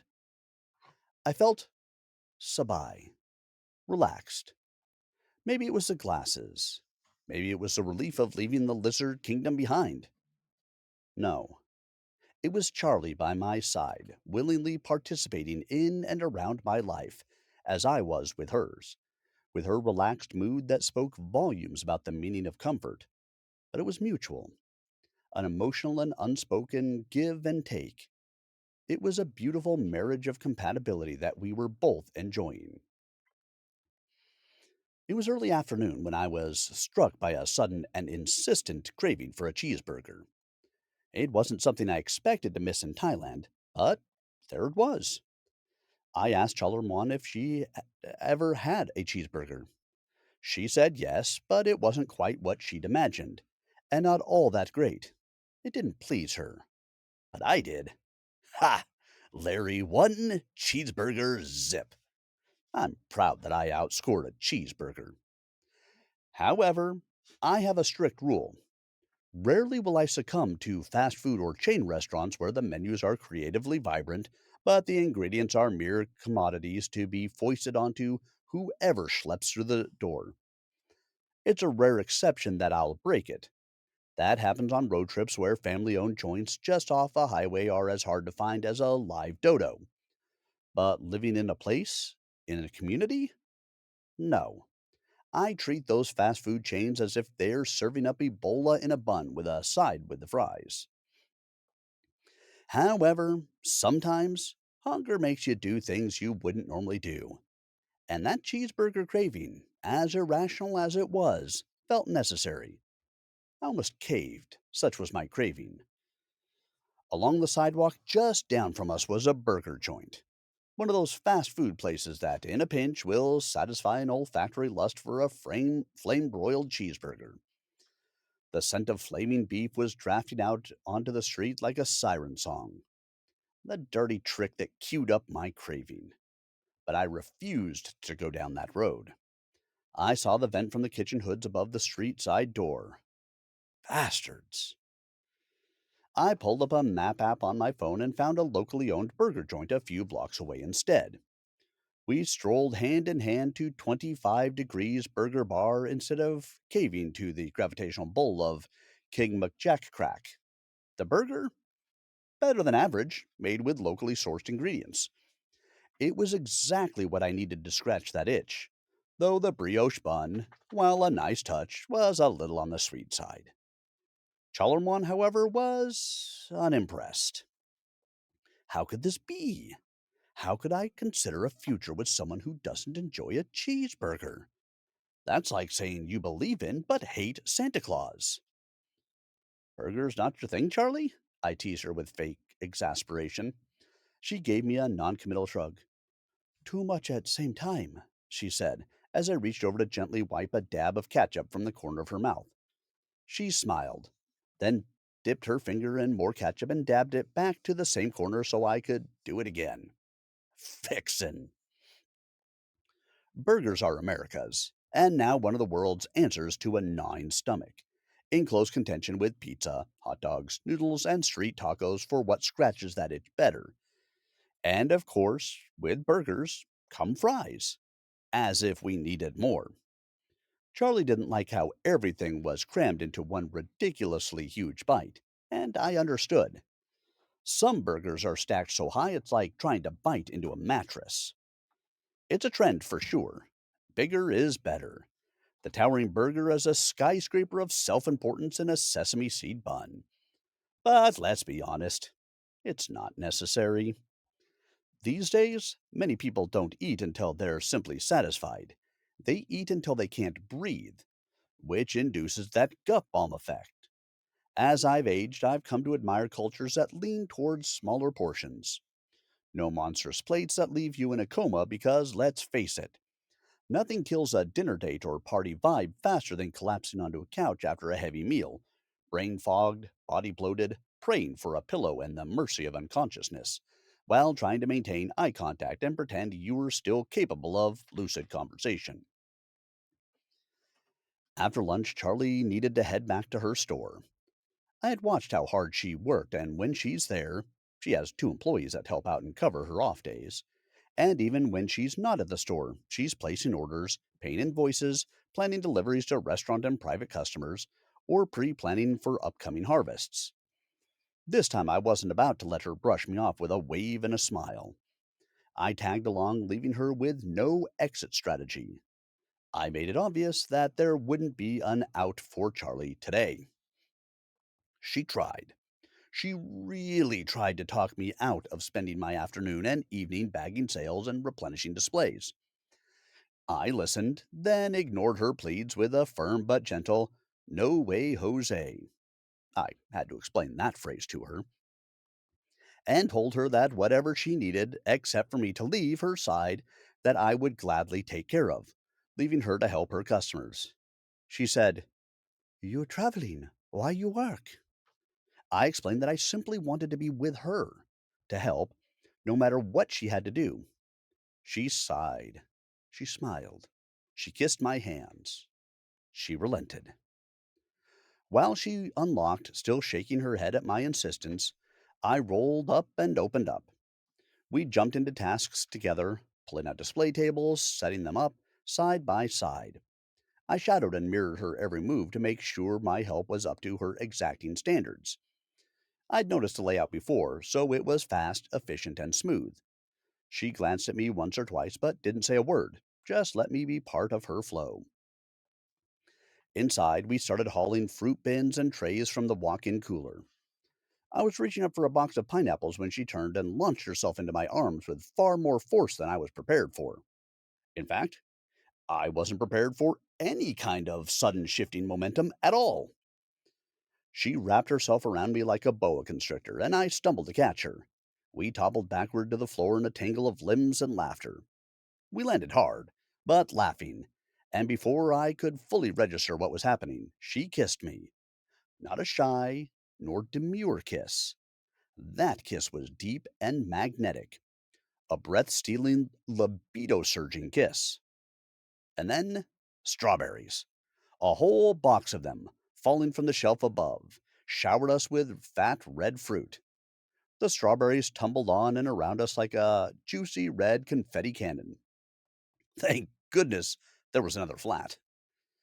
We broke apart, laughing harder, the moment suspended in fructose and beautiful absurdity.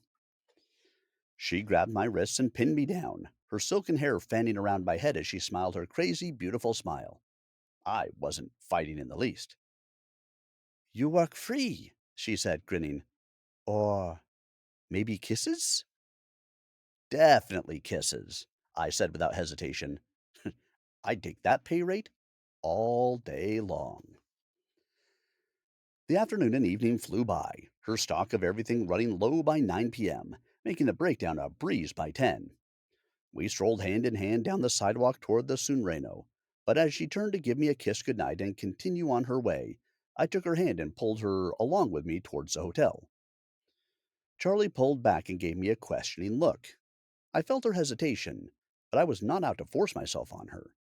Not even close to my intention. I'd be lying if I said I didn't want her to spend the night, but not without her willingness. To ease her mind, I smiled and said, "Only a nightcap." "What is nightcap?" "It's when you really like someone and you don't want the night to end. You don't want them to go, so you invite them in for one drink, and that's it," I answered. "I'm inviting you in for a drink so we can talk face to face and not have to text another night away." "You not want me to go? I not want you go too." She came to the decision I was hoping for. "Yes, nightcap." Then I panicked. I had not thought this through. All I had on hand was bottled water, some fresh pressed watermelon juice, some ice, and a bottle of Johnny Walker Black in the freezer. JWB was plentiful and inexpensive in Thailand, so I kept a pint in the freezer for sipping before bedtime reading most nights. I had no idea if she liked scotch, and I could run around the corner and in 1 minute get anything she desired at the 7-Eleven. But we were already in the elevator, hands entwined, and there was no turning back. Charlie took in the apartment with intent, scanning the space as she cataloged details. I was grateful for my borderline compulsive OCD tidiness. Her place was homey and comfortably immaculate, and I didn't want to come off like a guy who lived out of a suitcase with a pile of dirty laundry tossed in the corner. She came back from the restroom nodding. You stay so neat and clean. I like shower, she said with approval. I poured two small tumblers. Okay, they were hotel water glasses, but hey, you gotta make do with what you have. Do you think I am a barbarian and that we were going to drink from the bottle? And handed one to her. I asked if it was okay as she sipped the scotch. I order sometimes if I go out, she said. I asked where she liked to go, but she just shrugged. I don't know. I go out only a little. That surprised me. She was so beautiful, I figured she would be out on dates a lot. But my conversation with Jax caught up to my brain. As an aside, I've always wondered how women navigate a night out without spending most of it dodging creeps and half baked pickup lines. It has to be a demeaning and exhausting. Her answer made sense. I refilled us with heavier pours and led the way onto the balcony. Tomorrow would be her first night off, so I asked if she had any plans. She looked directly at me. House clean. Wash clothes. Water plants. Make love. What was that? I asked. Charleroi locked eyes with me, and for a long beat, we simply held each other's gaze. She didn't say a word. The world had paused, just for us, as our dynamic shifted. Seismically. Without breaking our gaze, she placed her glass down gently on the table, and in one graceful fluid motion climbed onto my lap. There was something about the way she moved. Confident, feline, playful. The balcony felt electric. We didn't speak.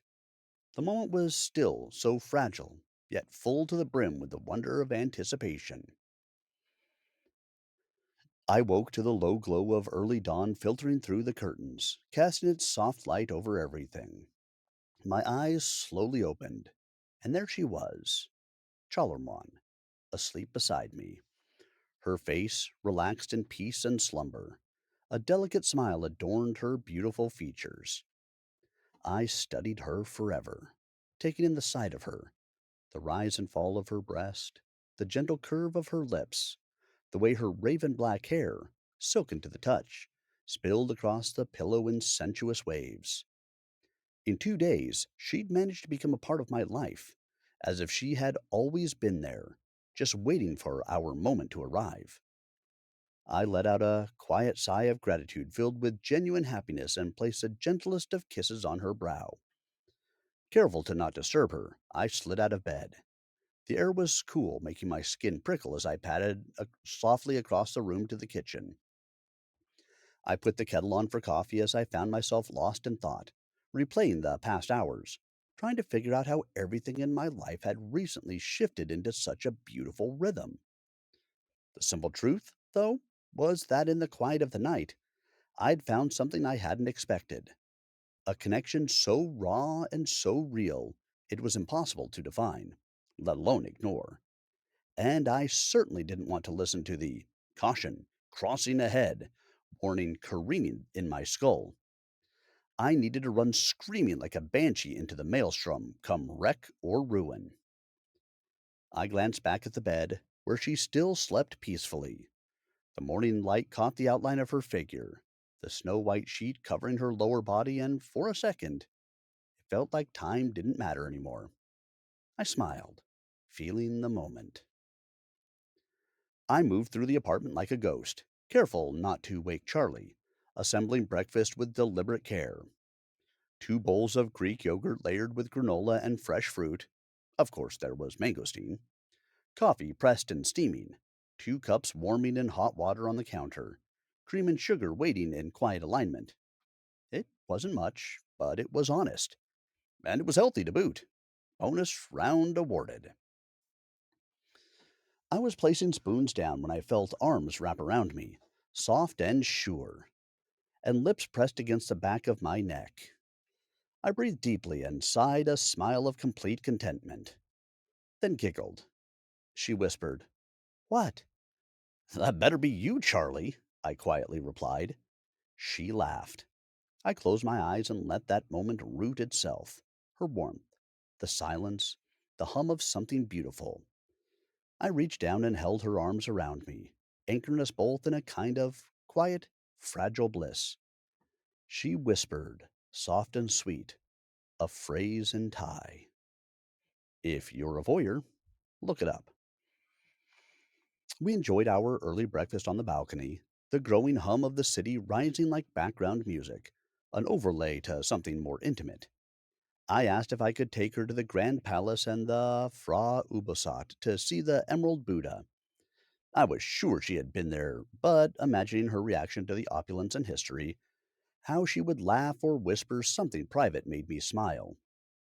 She reminded me of her chores: laundry to wash and hang, a garden full of flowers and herbs to water, and a house to clean. "You go," she said gently. "Be tourist man. You love that. You write everything for me." I nodded, trying not to show the pain in my gut that landed before my second cup of coffee. I tried to cancel my day then and there. I knew that as amazing as the Grand Palace and Emerald Buddha would be, the experience would be pale without her, and I reminded her that I had dinner plans that night with one of my monk brothers. We both felt it, the slowing of the runaway freight train that had, for the past couple of days, barreled through our lives as if it urgently had somewhere to be, and there were no stops in between. It didn't stop, but the brakes hissed and squealed as it slowed to a saner pace. Neither of us wanted to ride the brakes because riding the high of where we were, the here and now of us, felt like magic. We both wanted that runaway crazy bliss. Alas, reality came, knocked on the door, then barged right in without permission. We cleaned up breakfast together, a comfortable rhythm forming between us. Then, before I could stop her, she spotted the full bag of laundry I'd stashed by the door and scooped it up like it was her mission.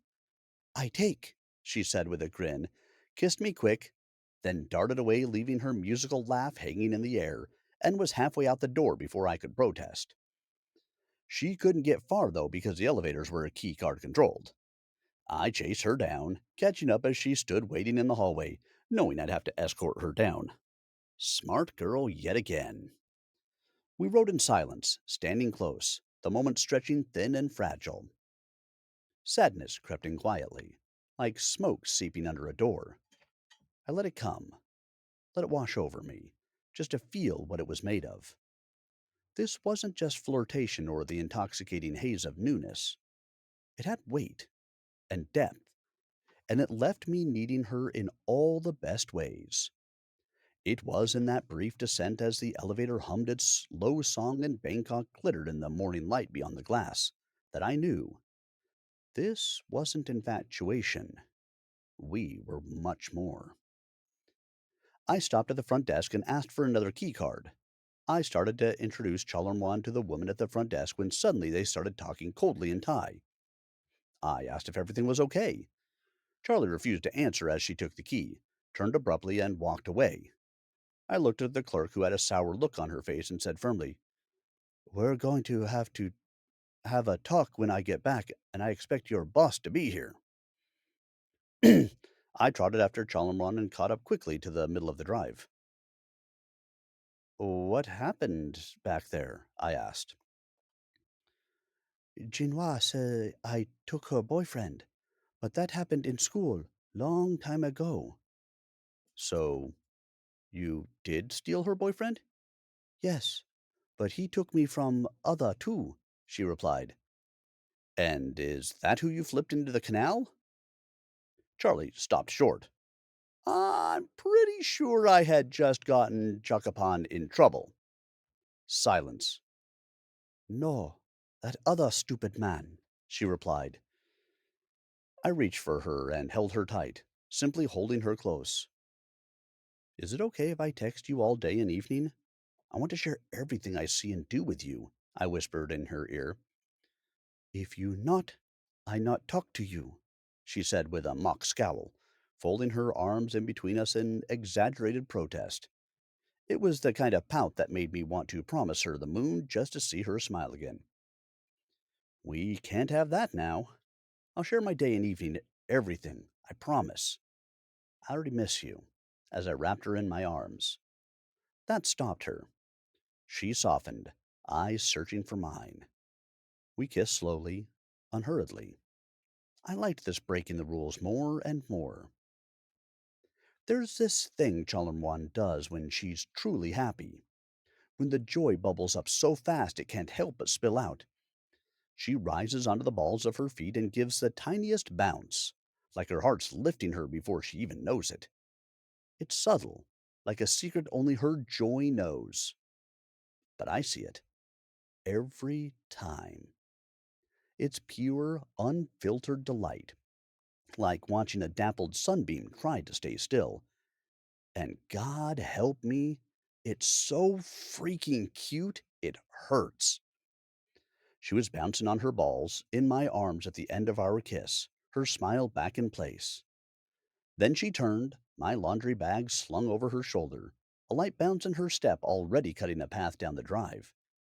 I walked her to the road and stayed rooted to the spot at the end of the driveway, watching her grow smaller in the distance as my heart grew larger until she was just another part of the city.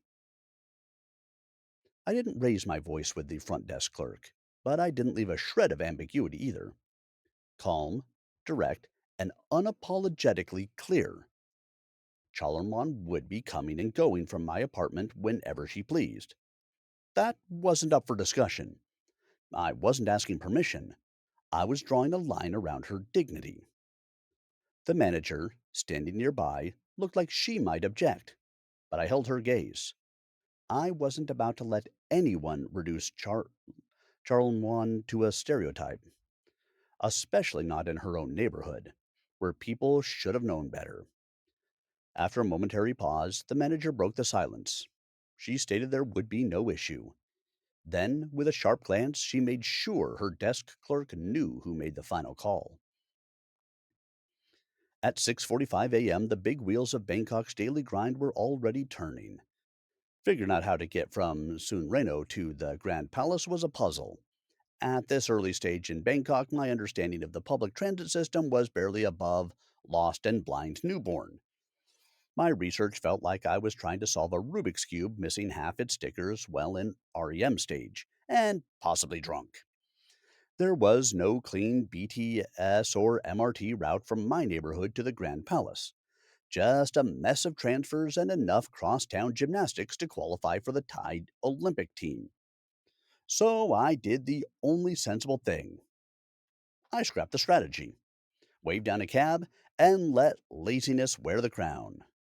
Occam's razor, once again, saving the day with blunt force elegance. Was it the cheapest choice? No.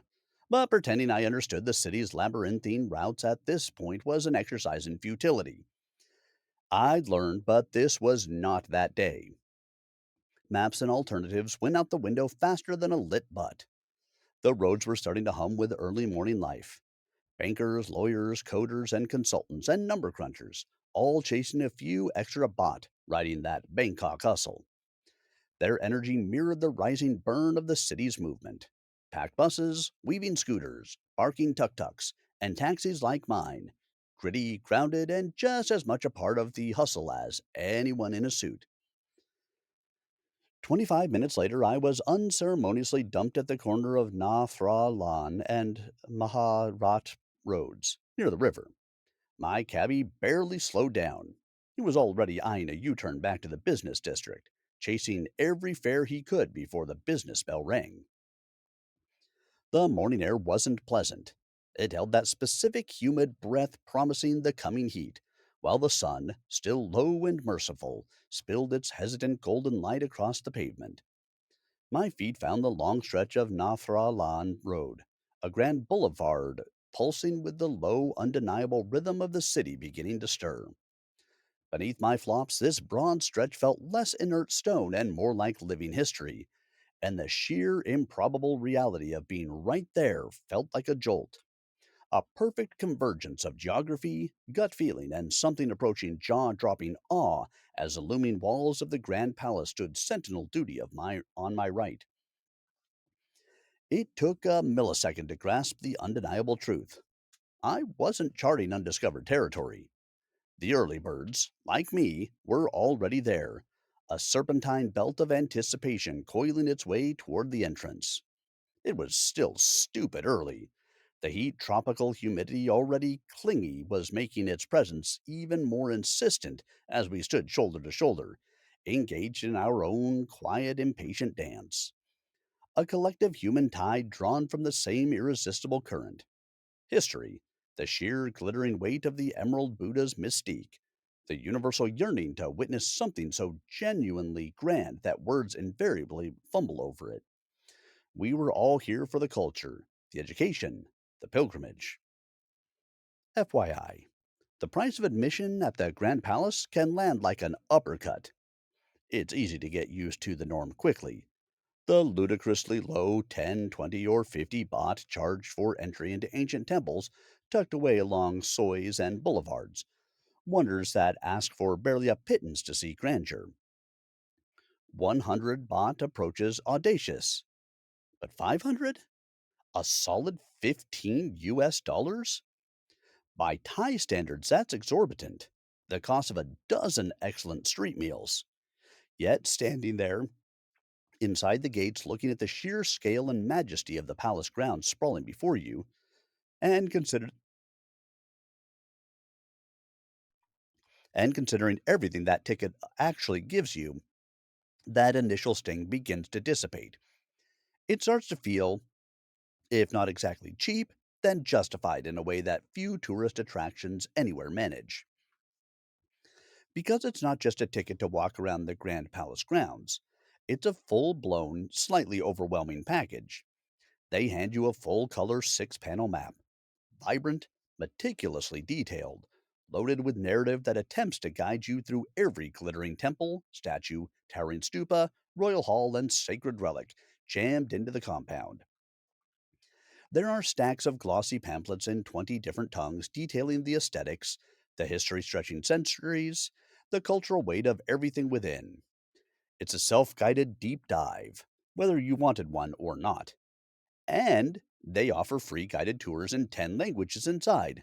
A tempting prospect for many. The unexpected bonus? The cherry on top of that pricey entry fee? An included ticket to the Royal Theatre for a performance of traditional Thai dance, drama, and music. My mind immediately went there. Finish soaking in the soul adjusting monumental sights throughout the grounds, learn a hell of a lot about their world, then slip into air conditioned oblivion for an hour or so to watch ancient stories unfold on stage? Absolutely enticing. Right then, though, the immediate task was simply absorbing the staggering magnitude of what before and around me. This wasn't just another historical site. This was one of Thailand's keystones, a place where centuries of history, layered mythology, profound philosophy, royalty, and staggering art had collided with force, congealing into a dazzling, complex reality of gold, meticulously carved stone and wood, with craftsmanship born from dynasties. This, I grasped within moments, was a living, breathing son of Ayutthaya. Stepping in through the gate, I hung a sharp right. Didn't really have a choice, as that's where security pointed and pavement led. Wow, instant payoff. It wasn't just a sight, it was 8 of them. The elaborate towers known as Phra Asada Maha Chedi, rising like silent sentinels, each one uniquely ornate and magnificently covered in design attributes that would make the most audacious glittering disco dress blush in shame. They towered against the morning sky. Each one stood magnificent and undeniably present, less like architecture and more like a solid, irrefutable moment to something vast and grand and greater than the sum of their collective grandeur. The kind of thing that silences the monkey chatter for way more than a minute. As I walked the grounds, the air grew warmer. My thumbs were working overtime on the phone, texting Charlie, because of course I was. But something was off. Not outright grumpy, maybe, but definitely a little snippy? A noticeable cloud hung over her usual unrelenting sunshine, and I could feel it through the pixels, the shift in tone. I did what any lover would do. I playfully grilled her, poking and prodding with questions until she finally fessed up. The truth, simple and human in its honesty. She missed me. She'd rather be with me, sharing the rising heat and the unfolding spectacle that stuck in her routine back home.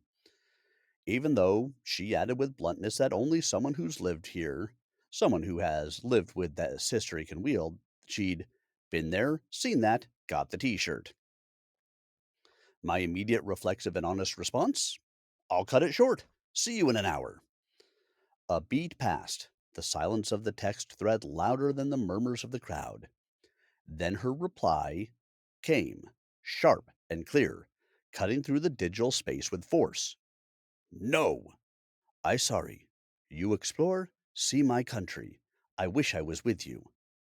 A simple directive, yes, but laced with longing and generosity that instantly reframed the moment, anchoring me right back in the privilege of walking those grounds, seeing it through my eyes as she intended. I sent her a love heart. The Grand Palace, official address for the king and queen since the late 18th century, 1782 AD if you were keeping score, is a hell of a lot of history to pack into one place. And it wears that regal reputation like a glittering cloak. 218,000 square meters. A sprawl that feels less like a compound and more like its own incredibly opulent city state. A stunning blend of history, working government offices, because the machinery of state doesn't stop for tourists, and sheer unadulterated majesty. It's the kind of place where you could realistically wander for days, get utterly lost in the maze of temples and courtyards, and know you've missed half the story, maybe more. Every tucked away corner, every intricate temple, every stone building seemed to hum forgotten conversations and the weighty tales they've collected over centuries. The royal residences are impressive, the throne hall dripping with historical significance, the coronation hall undeniably grand, but they don't actually hold the charged current. Nope. The undisputed heavyweight champ, the real star attraction on everyone's lips, is the Emerald Buddha. And listening to that buzz, reading the guidebooks, seeing the crowds funnel towards his temple, you'd build them up in your head, wouldn't you? You'd picture some glowing, towering figure, maybe 80, 100 feet tall, the kind of presence that could stop traffic just by existing. Instead, he's a modest, almost unassuming little fellow. Seriously. Tucked away inside the Phra Ubasat temple like a precious, undersized secret, he's revered by millions of people across the globe who hold profound devotion for that diminutive green figure perched up high. And yet, his physical presence doesn't demand attention with his size. He's quiet. You have to look for him, seek him out amidst the opulence. It's the devotion he inspires, the history he's lived. It's the belief surrounding him that makes him massive, not his actual dimensions. It's a hell of a cosmic joke. Every year, millions come to gaze up at that jade colored little fellow. That means you stand in line, packed with the devout alongside the merely curious, devotees rubbing shoulders with tourists, a quintessential cross section of humanity drawn by history and reverence, all desiring a glimpse. Once you were finally inside, unless you managed to find a spot to sink down onto the massive rug for a moment of prayer or quiet introspection away from the throng, it's a pretty brief window. You get maybe a few minutes tops to stand there in a state of awe before you're nudged along, ushered to make space for the next wave, like cattle being processed, but for spiritual illumination. You don't get to just linger, unpack your spiritual bags, and set up camp. Time doesn't slow down there, it accelerates, pushing you forward. Perhaps because the presence of an iconic symbol this deeply revered, this historically weighted, is simply too potent to absorb for too long anyway. Or maybe they simply need to move the line. As hallowed and royal ground, which are also a major global draw, the grounds aren't just well kept. It's manicured to within an inch of its life, spotless and polished to a degree that feels absurdly immaculate. There's an undeniable, almost unsettling precision in every corner, a careful, near obsessive perfection that borders on performative art. You walk through feeling like you are exploring history and that you've stepped into an artist's hyperreal impossible dream, where everything is arranged just so, down to the precise way the sunlight decides to hit a specific patch of gold leaf. It's beautiful, yes, breathtakingly so, but it demands a careful respect that feels deliberate, like you were meant to admire the sheer effort of maintaining this level of flawlessness. What really hit me first, what grabbed me by the eyeballs and refused to let go, are the relentless surfaces. Mosaic tiling, intricate inlays, shimmering mirrors. They don't just decorate, they cover almost every single vertical inch, transforming each building from an inert structure into a living, breathing, shouting piece of art. Forget subtle narratives. Each building tells its story through an incredibly overwhelming interplay of colors. The structures themselves, gleaming greens that look freshly washed every hour, impossibly deep blues that defy naming, rich ripe oranges, and yellows so vibrant they feel like they're physically vibrating. They don't just sit there. They dance together in a dizzying assault on the senses, cranking the volume up on the visual world, making everything feel undeniably, almost aggressively, more alive. And setting it all off are those classic cascading red, green, and yellow roofs, tumbling down in that unmistakable Thai architectural style, looking less like construction and more like something meticulously brushed onto a canvas, straight out of some Technicolor painting. Some of the structures are also adorned with mind bending ceramic work, particularly the stupas, the ones that aren't covered with gold. Those are wrapped in multicolored, intricate mosaics. Everywhere you look, you're met with Naga, the multi headed snake beings from Hindu mythology. These creatures, symbolizing both the underworld and divine power, climb up the sides of buildings, hang out on the roofs and down stair railings, their tile coated bodies coiling around stupas guarding secrets from the past while protecting today and tomorrow. And then there are the rising flower gardens, which show scenes from the Buddha's life and teachings, adding another layer to the surreal beauty to the place. After a while, though, the overwhelming richness of it all started to blur into a surging psychedelic blitz. The colors, the patterns, the textures, they're all breathtaking, but it becomes exhausting. It's the visual equivalent of eating an Escoffier inspired 50-course feast in one sitting. Each bite, each turn of the eye, revealed something magnificent, but by the time you've taken it all in, your senses are stuffed. It's a kind of visual overindulgence that's hard to digest, but undeniably magnificent all the same. As I wandered through the grounds, I realized that this wasn't simply a collection of grand buildings and sacred temples. The place is teeming with mythical guardians of all shapes and sizes. The full range of netherworld creatures has found a home here. Dragons coiled around pillars, their sinuous bodies creating an eerie sense of motion in the still air. Garudas spread their wings in grand displays, their fierce eyes never leaving their guardianship over the realm. Shishi, lion dog beasts known for their magical powers to ward off evil spirits, are present. Everywhere I looked, spiritual protectors were etched, sculpted, or painted. The six pairs of giant Chinese yaksha guardians standing guard at various gateways around the compound caught my attention more than anything else.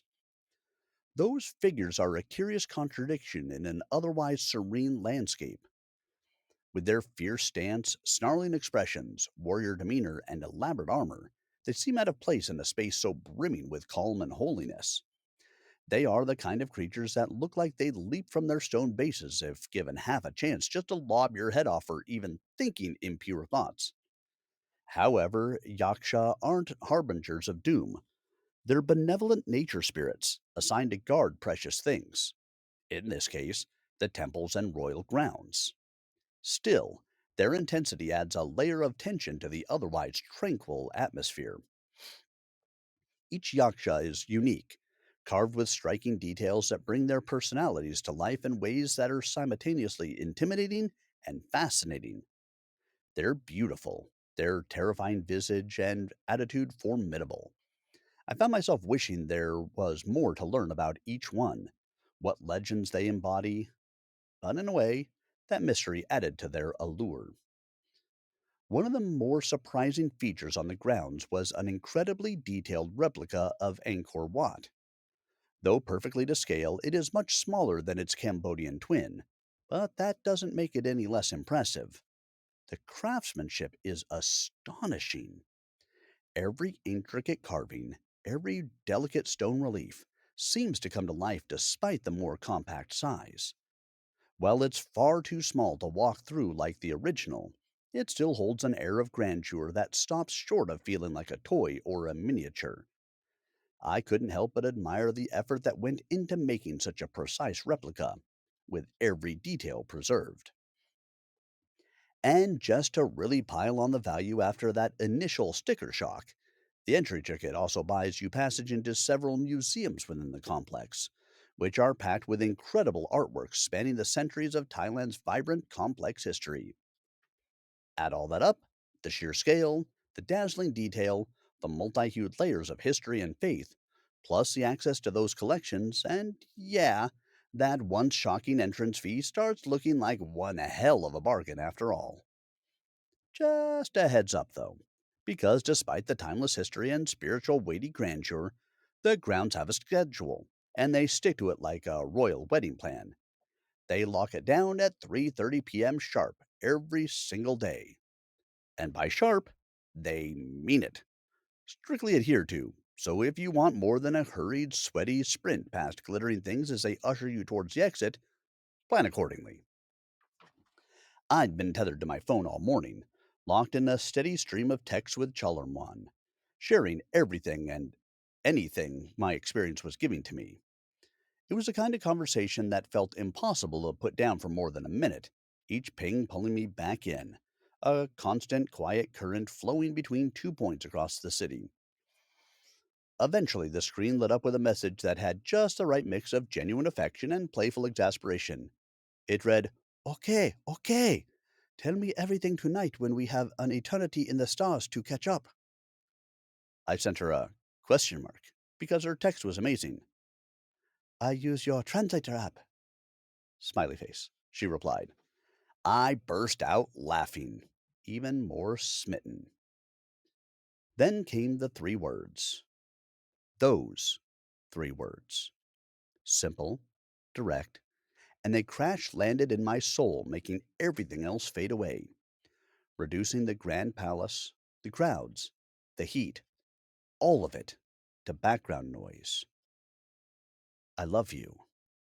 Those simple words appeared on screen amidst the chatter of a Tuesday morning in Bangkok, landed with an intensity that sent me to another dimension. For a split second, I felt the irresistible pull to type impulsive, reckless anythings that would have me abandoning all plans, wheeling around, and rushing straight back to her, to the calm, loving connection waiting there.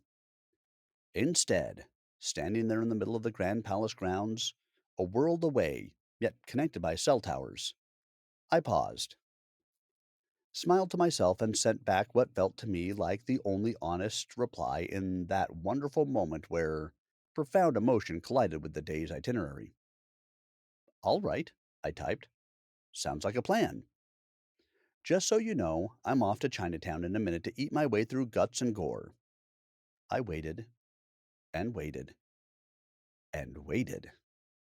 No reply. Teasing. I love you too. I have fallen deeply, incredibly in love with you. But I am hitting up Chinatown too. Winky face. Unsurprisingly, she didn't reply to that one. We'd both thrown solid love roundhouses that had landed fair and square. Then again, what do you even say to that? A declaration of love immediately followed by plans involving awful. As I tucked the phone away, silenced for now, its glow extinguished in my pocket, the die was well and truly cast. My feet were already carrying me towards the tuk-tuks and the glorious insanity of Bangkok's Chinatown, its alleys and street-side labyrinths promising my next hit of sensory overload. Adventure was waiting. Chinatown. Not just the aromas, the sizzling mystery meats, and the bubbling pots of who knows what. All those visceral, delicious unknowns were destination enough on their own for a man with an appetite. No, the real underlying current that made it sing lay in the knowledge that these stories, these tastes, those tastes, sights and sounds would wend their way back to her, to be shared, laughed over, lived again, together. I hopped into a tuk-tuk. It was fire engine red with yellow flames painted down the sides. I mean, really, how could I not choose that one? Committing to my favorite exhilarating transport. My driver was a maniac behind the tiller, threading the needle through impossible gaps, weaving through traffic like he was delivering a hellhound late for his date with the devil. The 10 minutes it took to get to Chinatown felt like a white knuckle eternity compressed into a peaking psychedelic rush, but I was more than fine with it. The day was pitching perfect, hot enough to remind me that I was gloriously alive, vibrating with the city's energy. And my heart? It was impossibly full, buzzing with childlike wonder, a feeling stirred by Charlermoine's last text, that jolt of pure connection. But it was also charged up by the undeniable pulse of Bangkok itself, a pulse that constantly throws the improbable and the profound into your path. He peeled off the main drag, ducking down a narrow back lane, the kind of almost invisible alleyway that only locals or the truly lost find, the preferred method of arrival into the belly of the beast. It wasn't long before he slammed to a stop. Yaowarat Market loomed ahead. Not simply a market, but an old school, no nonsense food lover's entire neighborhood paradise. I'd been fantasizing about that visit since the moment I'd landed in Thailand. It's legendary for its insane selection of street foods. It has everything. And I do mean everything. From the everyday you can get that anywhere to dozens of roasted or fried insects, to snakes and frogs, alongside 100 types of dumplings, to sizzling stir-fried and deep-fried, you name it, to curries, soups, stews, mystery meats, fish of infinite variety served in just as many ways, to noodles, organs, and ice creams. All of it offered at prices so inexpensive that it felt criminal to participate in purchase. I couldn't wait to dive in. First stop was an unassuming stall radiating big heat and serious aromas. I pointed, ordered. A bowl of lo mein arrived, topped generously with a whole crab, and its fatty roe with a slab of seared foie gras. It wasn't just good. It was a bite of unadulterated heaven. Rich, buttery, and salty, the subtle mineral tang from the roe cutting through the richness of everything else. The noodles beneath masterfully tossed to achieve perfect texture and bite. It was 100 baht. It was the kind of dish that makes you pause, chew slowly, and genuinely question every other noodle bowl you've ever encountered on the planet. Next up, wok fried dumplings. Pork, shrimp, oyster, and ox blood. They were all crispy on the outside, and each one was a unique masterpiece. They were, simply put, perfect. Blisteringly hot and utterly complexly satisfying. Each bite a small, delicious validation of the journey, a taste of the adventure I came looking for. Then, almost on cue, as if the sheer culinary density of the place had conjured them into existence, Chinese fried pork choplets, a la Szechuan, the same kind I'd found up in Chiang Mai, stacked high, crisp, and gloriously golden. I don't even know what they're called, but since I'd tried them up north, let's just say that, like a junkie chasing after that first high, I needed them. I wasn't done yet. Not even close. The true exploration, the glorious descent into the market's labyrinth, had only just begun. Moving in deeper, my eyes locked onto skewers, seared water buffalo heart, kidneys, and stomach on sticks that had been braised in some delicious stock of unknown origin, then flash seared over glowing hardwood, unapologetically charred in a few places, glistening under the lights, utterly, undeniably tantalizing. Yes, please. They were all tender, yielding easily to the bite, a perfect balance of savory depth and bold elemental flavor that felt utterly right skewered street side. Clearly not on any sort of sensible health kick, nor did I plan to start, I dove headfirst into another Chinatown staple: chicken livers, skins, and gizzards. Grilled over hot coals until smoky and slightly crisp on the edges, they were served simply, dusted with a sprinkle of soy and black pepper. And yeah, they had enough grease clinging to them to make them feel sinfully decadent. This wasn't clean eating. This was honest, delicious, unadulterated street food. But no, naturally, the culinary mission still wasn't complete. The market's pull was relentless, demanding full immersion. There was grilled tarantula. I'd eaten them before in Mexico, and they are surprisingly delicious, like a cross between crab and scallop. That was another, yes please, as I nibbled on legs that gave way with a fantastic crunch. So much better than scorpion. And there was durian, the infamous spiky fruit, legendary across the region for a reason. Durian hits your nostrils like a physical blow. It smells like a butcher's cracked scrap trash can left baking in the blazing summer sun, maybe with some old jock straps thrown in for good measure. It is objectively an assault on the nostrils, a pungent warning.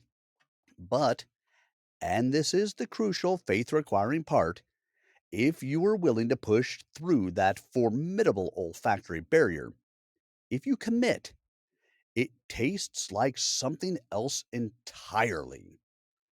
Something sweet, profoundly custardy, bordering on the divine. A creamy, unctuous richness that coats the tongue with vanilla cheesecake, almonds with a whipped drizzle of caramel on top. I dug in with a small plastic spoon, the flesh spreading across my tongue in all its complex, undeniably funky glory. There is simply nothing else remotely like it on earth. And it's glorious. I ate my way through the market, passing between stalls where food vendors hawked everything from grilled fish and prawns to meats that would make most Westerners balk. But that was my kind of heaven. Noise, aromas, textures, and flavors all tangled up in one place. I pulled myself away from the food zone to wander into the maze of alleyways. The internal warren of Chinatown is famous for its endless blocks and alleys of vendors selling hard goods. Anything and everything, from cheap electronics to knockoff designer bags and luggage. Old school trinkets you didn't know you needed until you saw them, like a Godzilla butane lighter. You press his dorsal fin down and fire blows out from his jaws. Completely awesome. The alleys seem to stretch on forever, each one packed with more sellers, more sights, and more of the pulse that makes every Chinatown feel alive at all hours of the day and night. Wandering deeper into the labyrinth, I began to get it. The neighborhood was organized like an urban jungle, each section a distinct ecosystem. One alley was a mecca for luggage, piled high with everything from basic carry ons to fancy, heavy leather bags on wheels. Another block was a shrine to women's shoes: heels, flats, sandals, boots, CFM, and BDSM, and everything in between. If you wanted to look fashionable in a Bangkok alley, there was your runway. Then there was the cookware section, where I could have spent the rest of the day just staring at the treasure trove of woks, cleavers, and other blades, bamboo steamers in a dozen sizes, induction and gas burners, strainers, drainers, and spiders. There was every Asian kitchen tool I could imagine. I found myself longing to buy an entire kitchen's worth of tools. They made me wish I was living in Bangkok with a full kitchen to play in. Instead, I opted for a 12-pack of beautiful hand-milled ebony chopsticks with silver inlaid bands. Not a bad souvenir. Practical, but with enough elegance to make them feel special and memorable. It was in that moment that the real luxury of Chinatown struck me. It wasn't the shiny goods or the endless choices, but the experience itself. That's the filling. A few more turns, a few more alleys, and I found myself in a sprawling block devoted to fungus, herbs, chilies, spices, and legumes. It felt like stepping into the very heart of a medicinal garden. Many ingredients I'd never seen before in my life.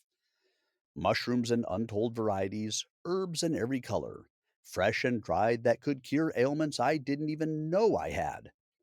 WebMD's got nothing on a Chinatown fungus and herbal shop. Spices that were so fresh that aroma almost caught in the throat, and piles of chilies so vibrant they practically burned my nostrils being near them. It was a jungle of smells, a riot of color, and an assault on the senses in the best possible way. The next alley was a parade of toys. Everything from plastic dinosaurs, cars, balls, and dolls to knockoff versions of whatever toy was selling on infomercials. Then the knockoff luxury brands bags, watches, sunglasses, underwear, all in various stages of being authentic. But it wasn't just the merchandise that caught my attention, it was the energy. It all came together in a raging symphony of blatant consumerism.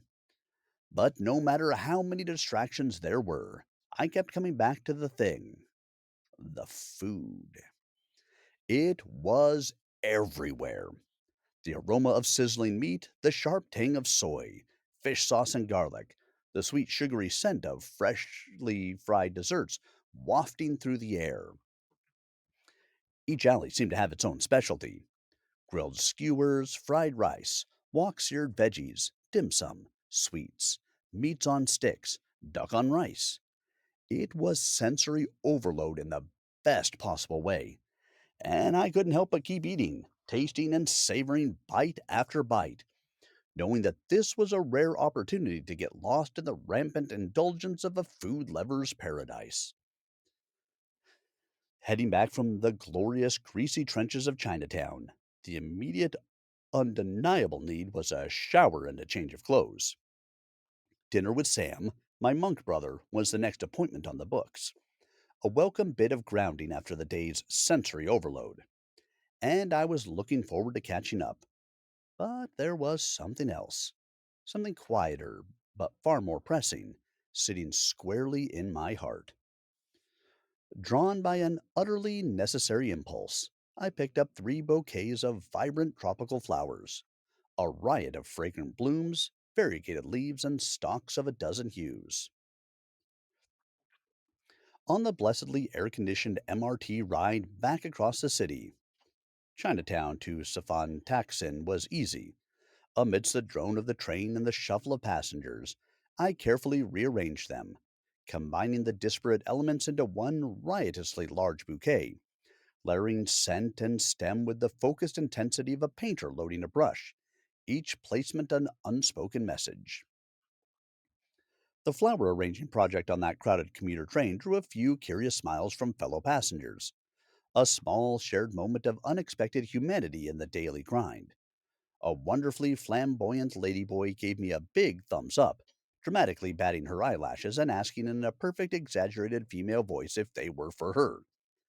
We shared a genuine laugh, the kind that cuts through language barriers and dissolves the day's edges. She grabbed the seat next to me when it opened up.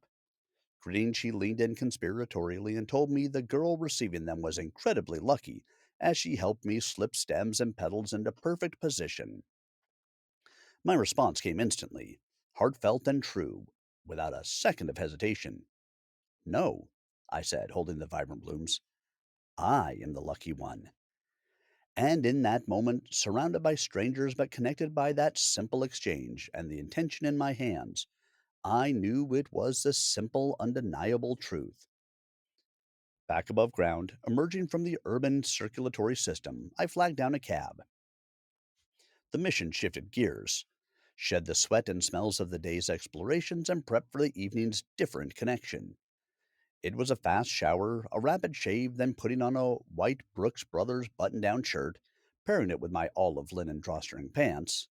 The goal, elegant and presentable. Certainly. Ready for dinner? Yes.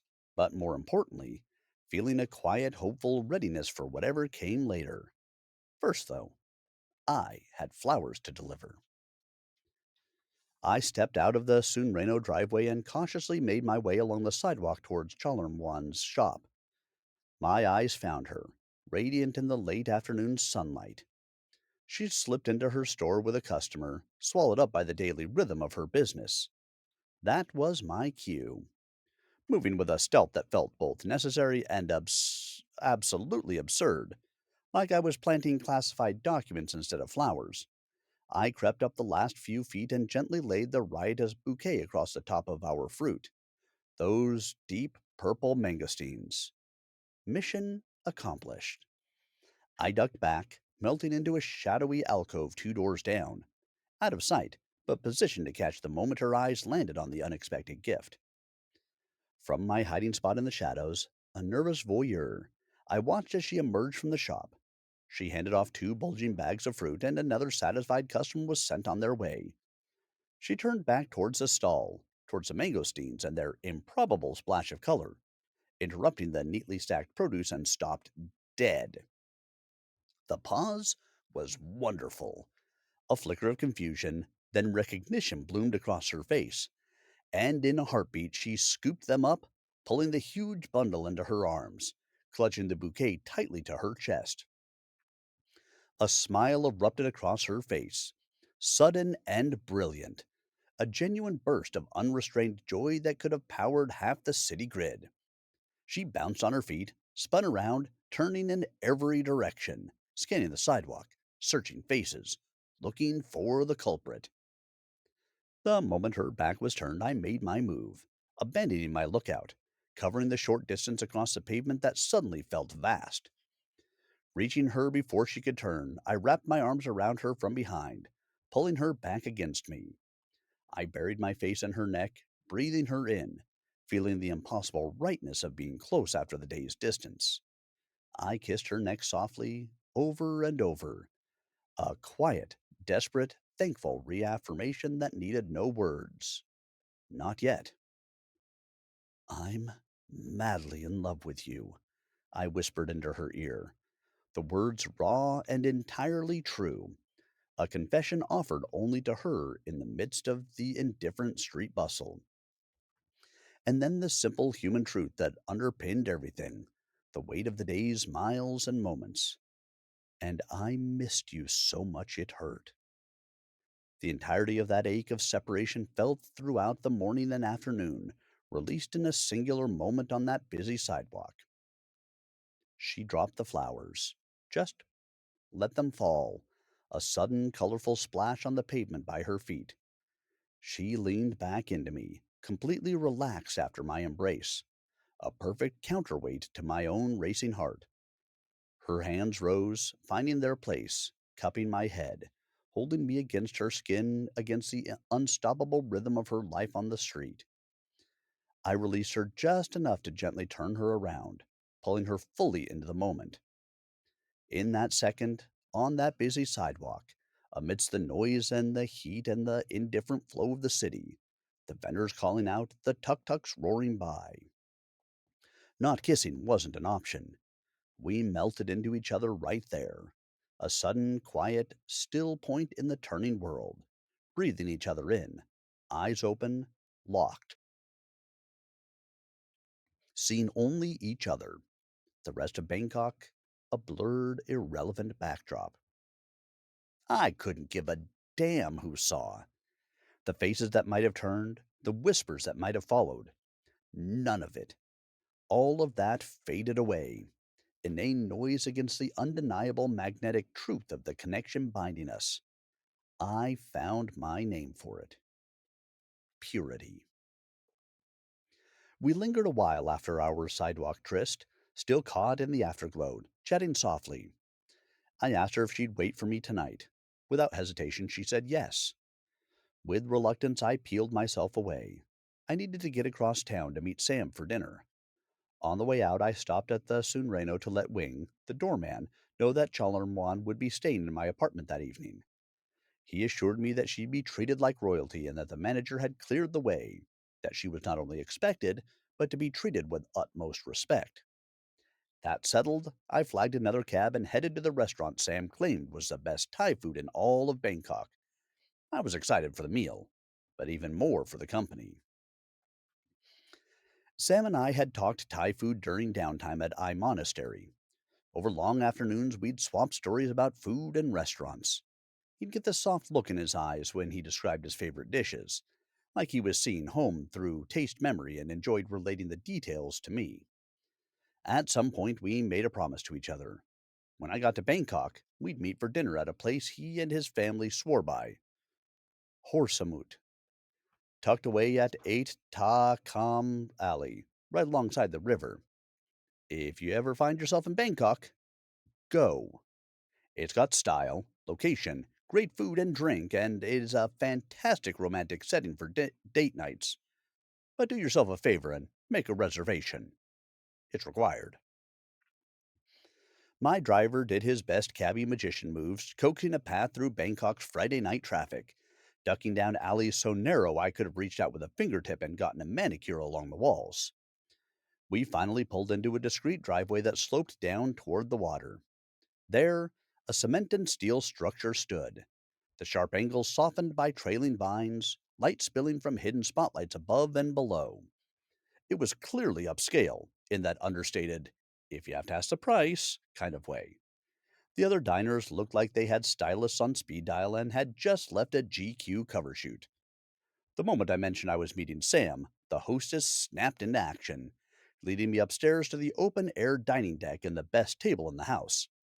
Polished wood, hard stone accents, large tropical foliage, and soft lighting set the mood for a sleek and modern restaurant.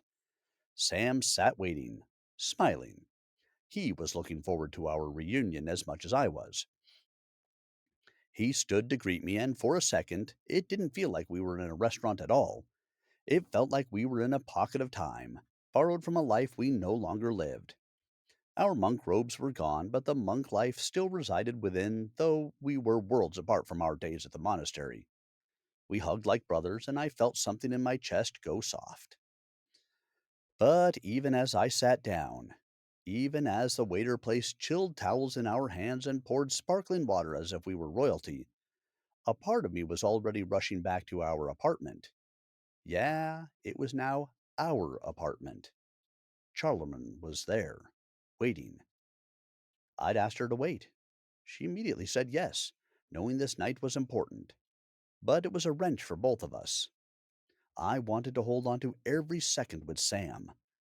That would probably the last time we'd sit across from each other like this, not as monks or laymen, but as two men who'd met somewhere remote, bonded by faith and found kinship.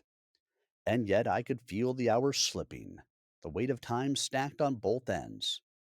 I felt duplicitous and yet so fond of Sam that I didn't want that part of the night to end either. To this day, I've never had better Thai food. No contest. From the first bite to the last, it felt less like eating and more like being serenaded by Thai flavors, textures, and temperature with elevated presentation that I had not encountered at any other restaurant. The cavalcade of food flowed. Giant river prawns were seared just enough to retain their sweetness. Pad Thai so fantastic it felt like a tribute to the noodle gods. The tuna tartare was absurdly good. Clean, spicy, citrus bright, and yet the flavor of fresh ahi shined through all the fanfare. The tartare came with a black and white baked rice cracker that was as beautiful as it was tasty and functional. The pork and shrimp dumplings were delicate as silk, yet deeply satisfying. Then the stuffed squid. It practically dissolved under my fork.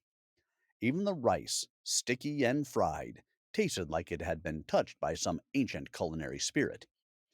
Each dish was a masterclass. Thai cuisine, yes, but transfigured and upgraded. Familiar, but reimagined with grace married to power. It felt reverential. Sam and I caught up over the feast, slowly and easily, as if we'd done this every week for the last 10 years. We talked about life after the robes, his filled with family obligations, work demands, the friction and flow of Bangkok's daily rhythm. He didn't complain. He just said it like it was, in that calm, even voice of his that even made the world seem a little more manageable. I chipped in with some life skills and business advice, earned over years of dealing with the same workflow hassles he was dealing with. I think it helped. Sam certainly seemed to take what I said to heart. And all the while, that food. Wow! I excused myself and wandered down to the restroom. When I came back up and stepped onto the deck level, I stopped dead. I hadn't looked out when I arrived. I'd been caught up in the joy of seeing Sam again, the swift ushering to the table, the anticipation of the food. But now, as I crested the last step and glanced out past the railing, a vision hit me square in the chest. Wat Arun, lit in full nighttime glory. It stood across the river like a power dream made of glowing stone. Its central prang towered upward, etched in brash relief and golden light against the inky black sky. It didn't shimmer, it radiated. It emitted otherworldly power, a silent radiance that didn't ask to be admired but demanded admiration. Power and presence. For a moment, I couldn't move. I just stood there, breathless. That stillness you spend years trying to cultivate on a cushion. I felt it in an instant. That vision? It's still my screensaver on my phone. I knew at that moment I'd be back tomorrow. No question. Unless Charlie had other ideas. Then Wat Arun would simply have to wait because there was no way in hell I'd spend another day without her. Sam dropped me off at the Sunreno. There was no ceremony to our goodbye, just warmth. A long look, a real hug, and a knowing silence that said everything. This might be the last time, and that's okay. That's life. No promises, just gratitude. But I know when I go back, I'll be taking Sam out to dinner. Someplace outrageous. Someplace I had found. It wasn't late, but it wasn't early either. The clock sliding just past 11 p.m. when I cracked open the apartment door as quietly as I could and slipped inside. I moved silently, thinking Chalermwan might already be asleep. We'd exchanged a few texts throughout the night. I tried to reassure her, promised I wouldn't be long, told her to make herself at home. I gave her the Wi Fi password, the code to the safe, everything short of a notarized affidavit. Still, there had been that note of something, curiosity tinged with unease. Her messages had a gentle edge. Who is Sam? Punk? Friend? Or something else? I snapped a picture. Me and Sam at the table. Mid-laugh. Faces soft in the candlelight. Plates half empty. Joy unmistakable. I sent it without commentary and let the image speak for itself. That photo? It's still one of my favorites out of thousands.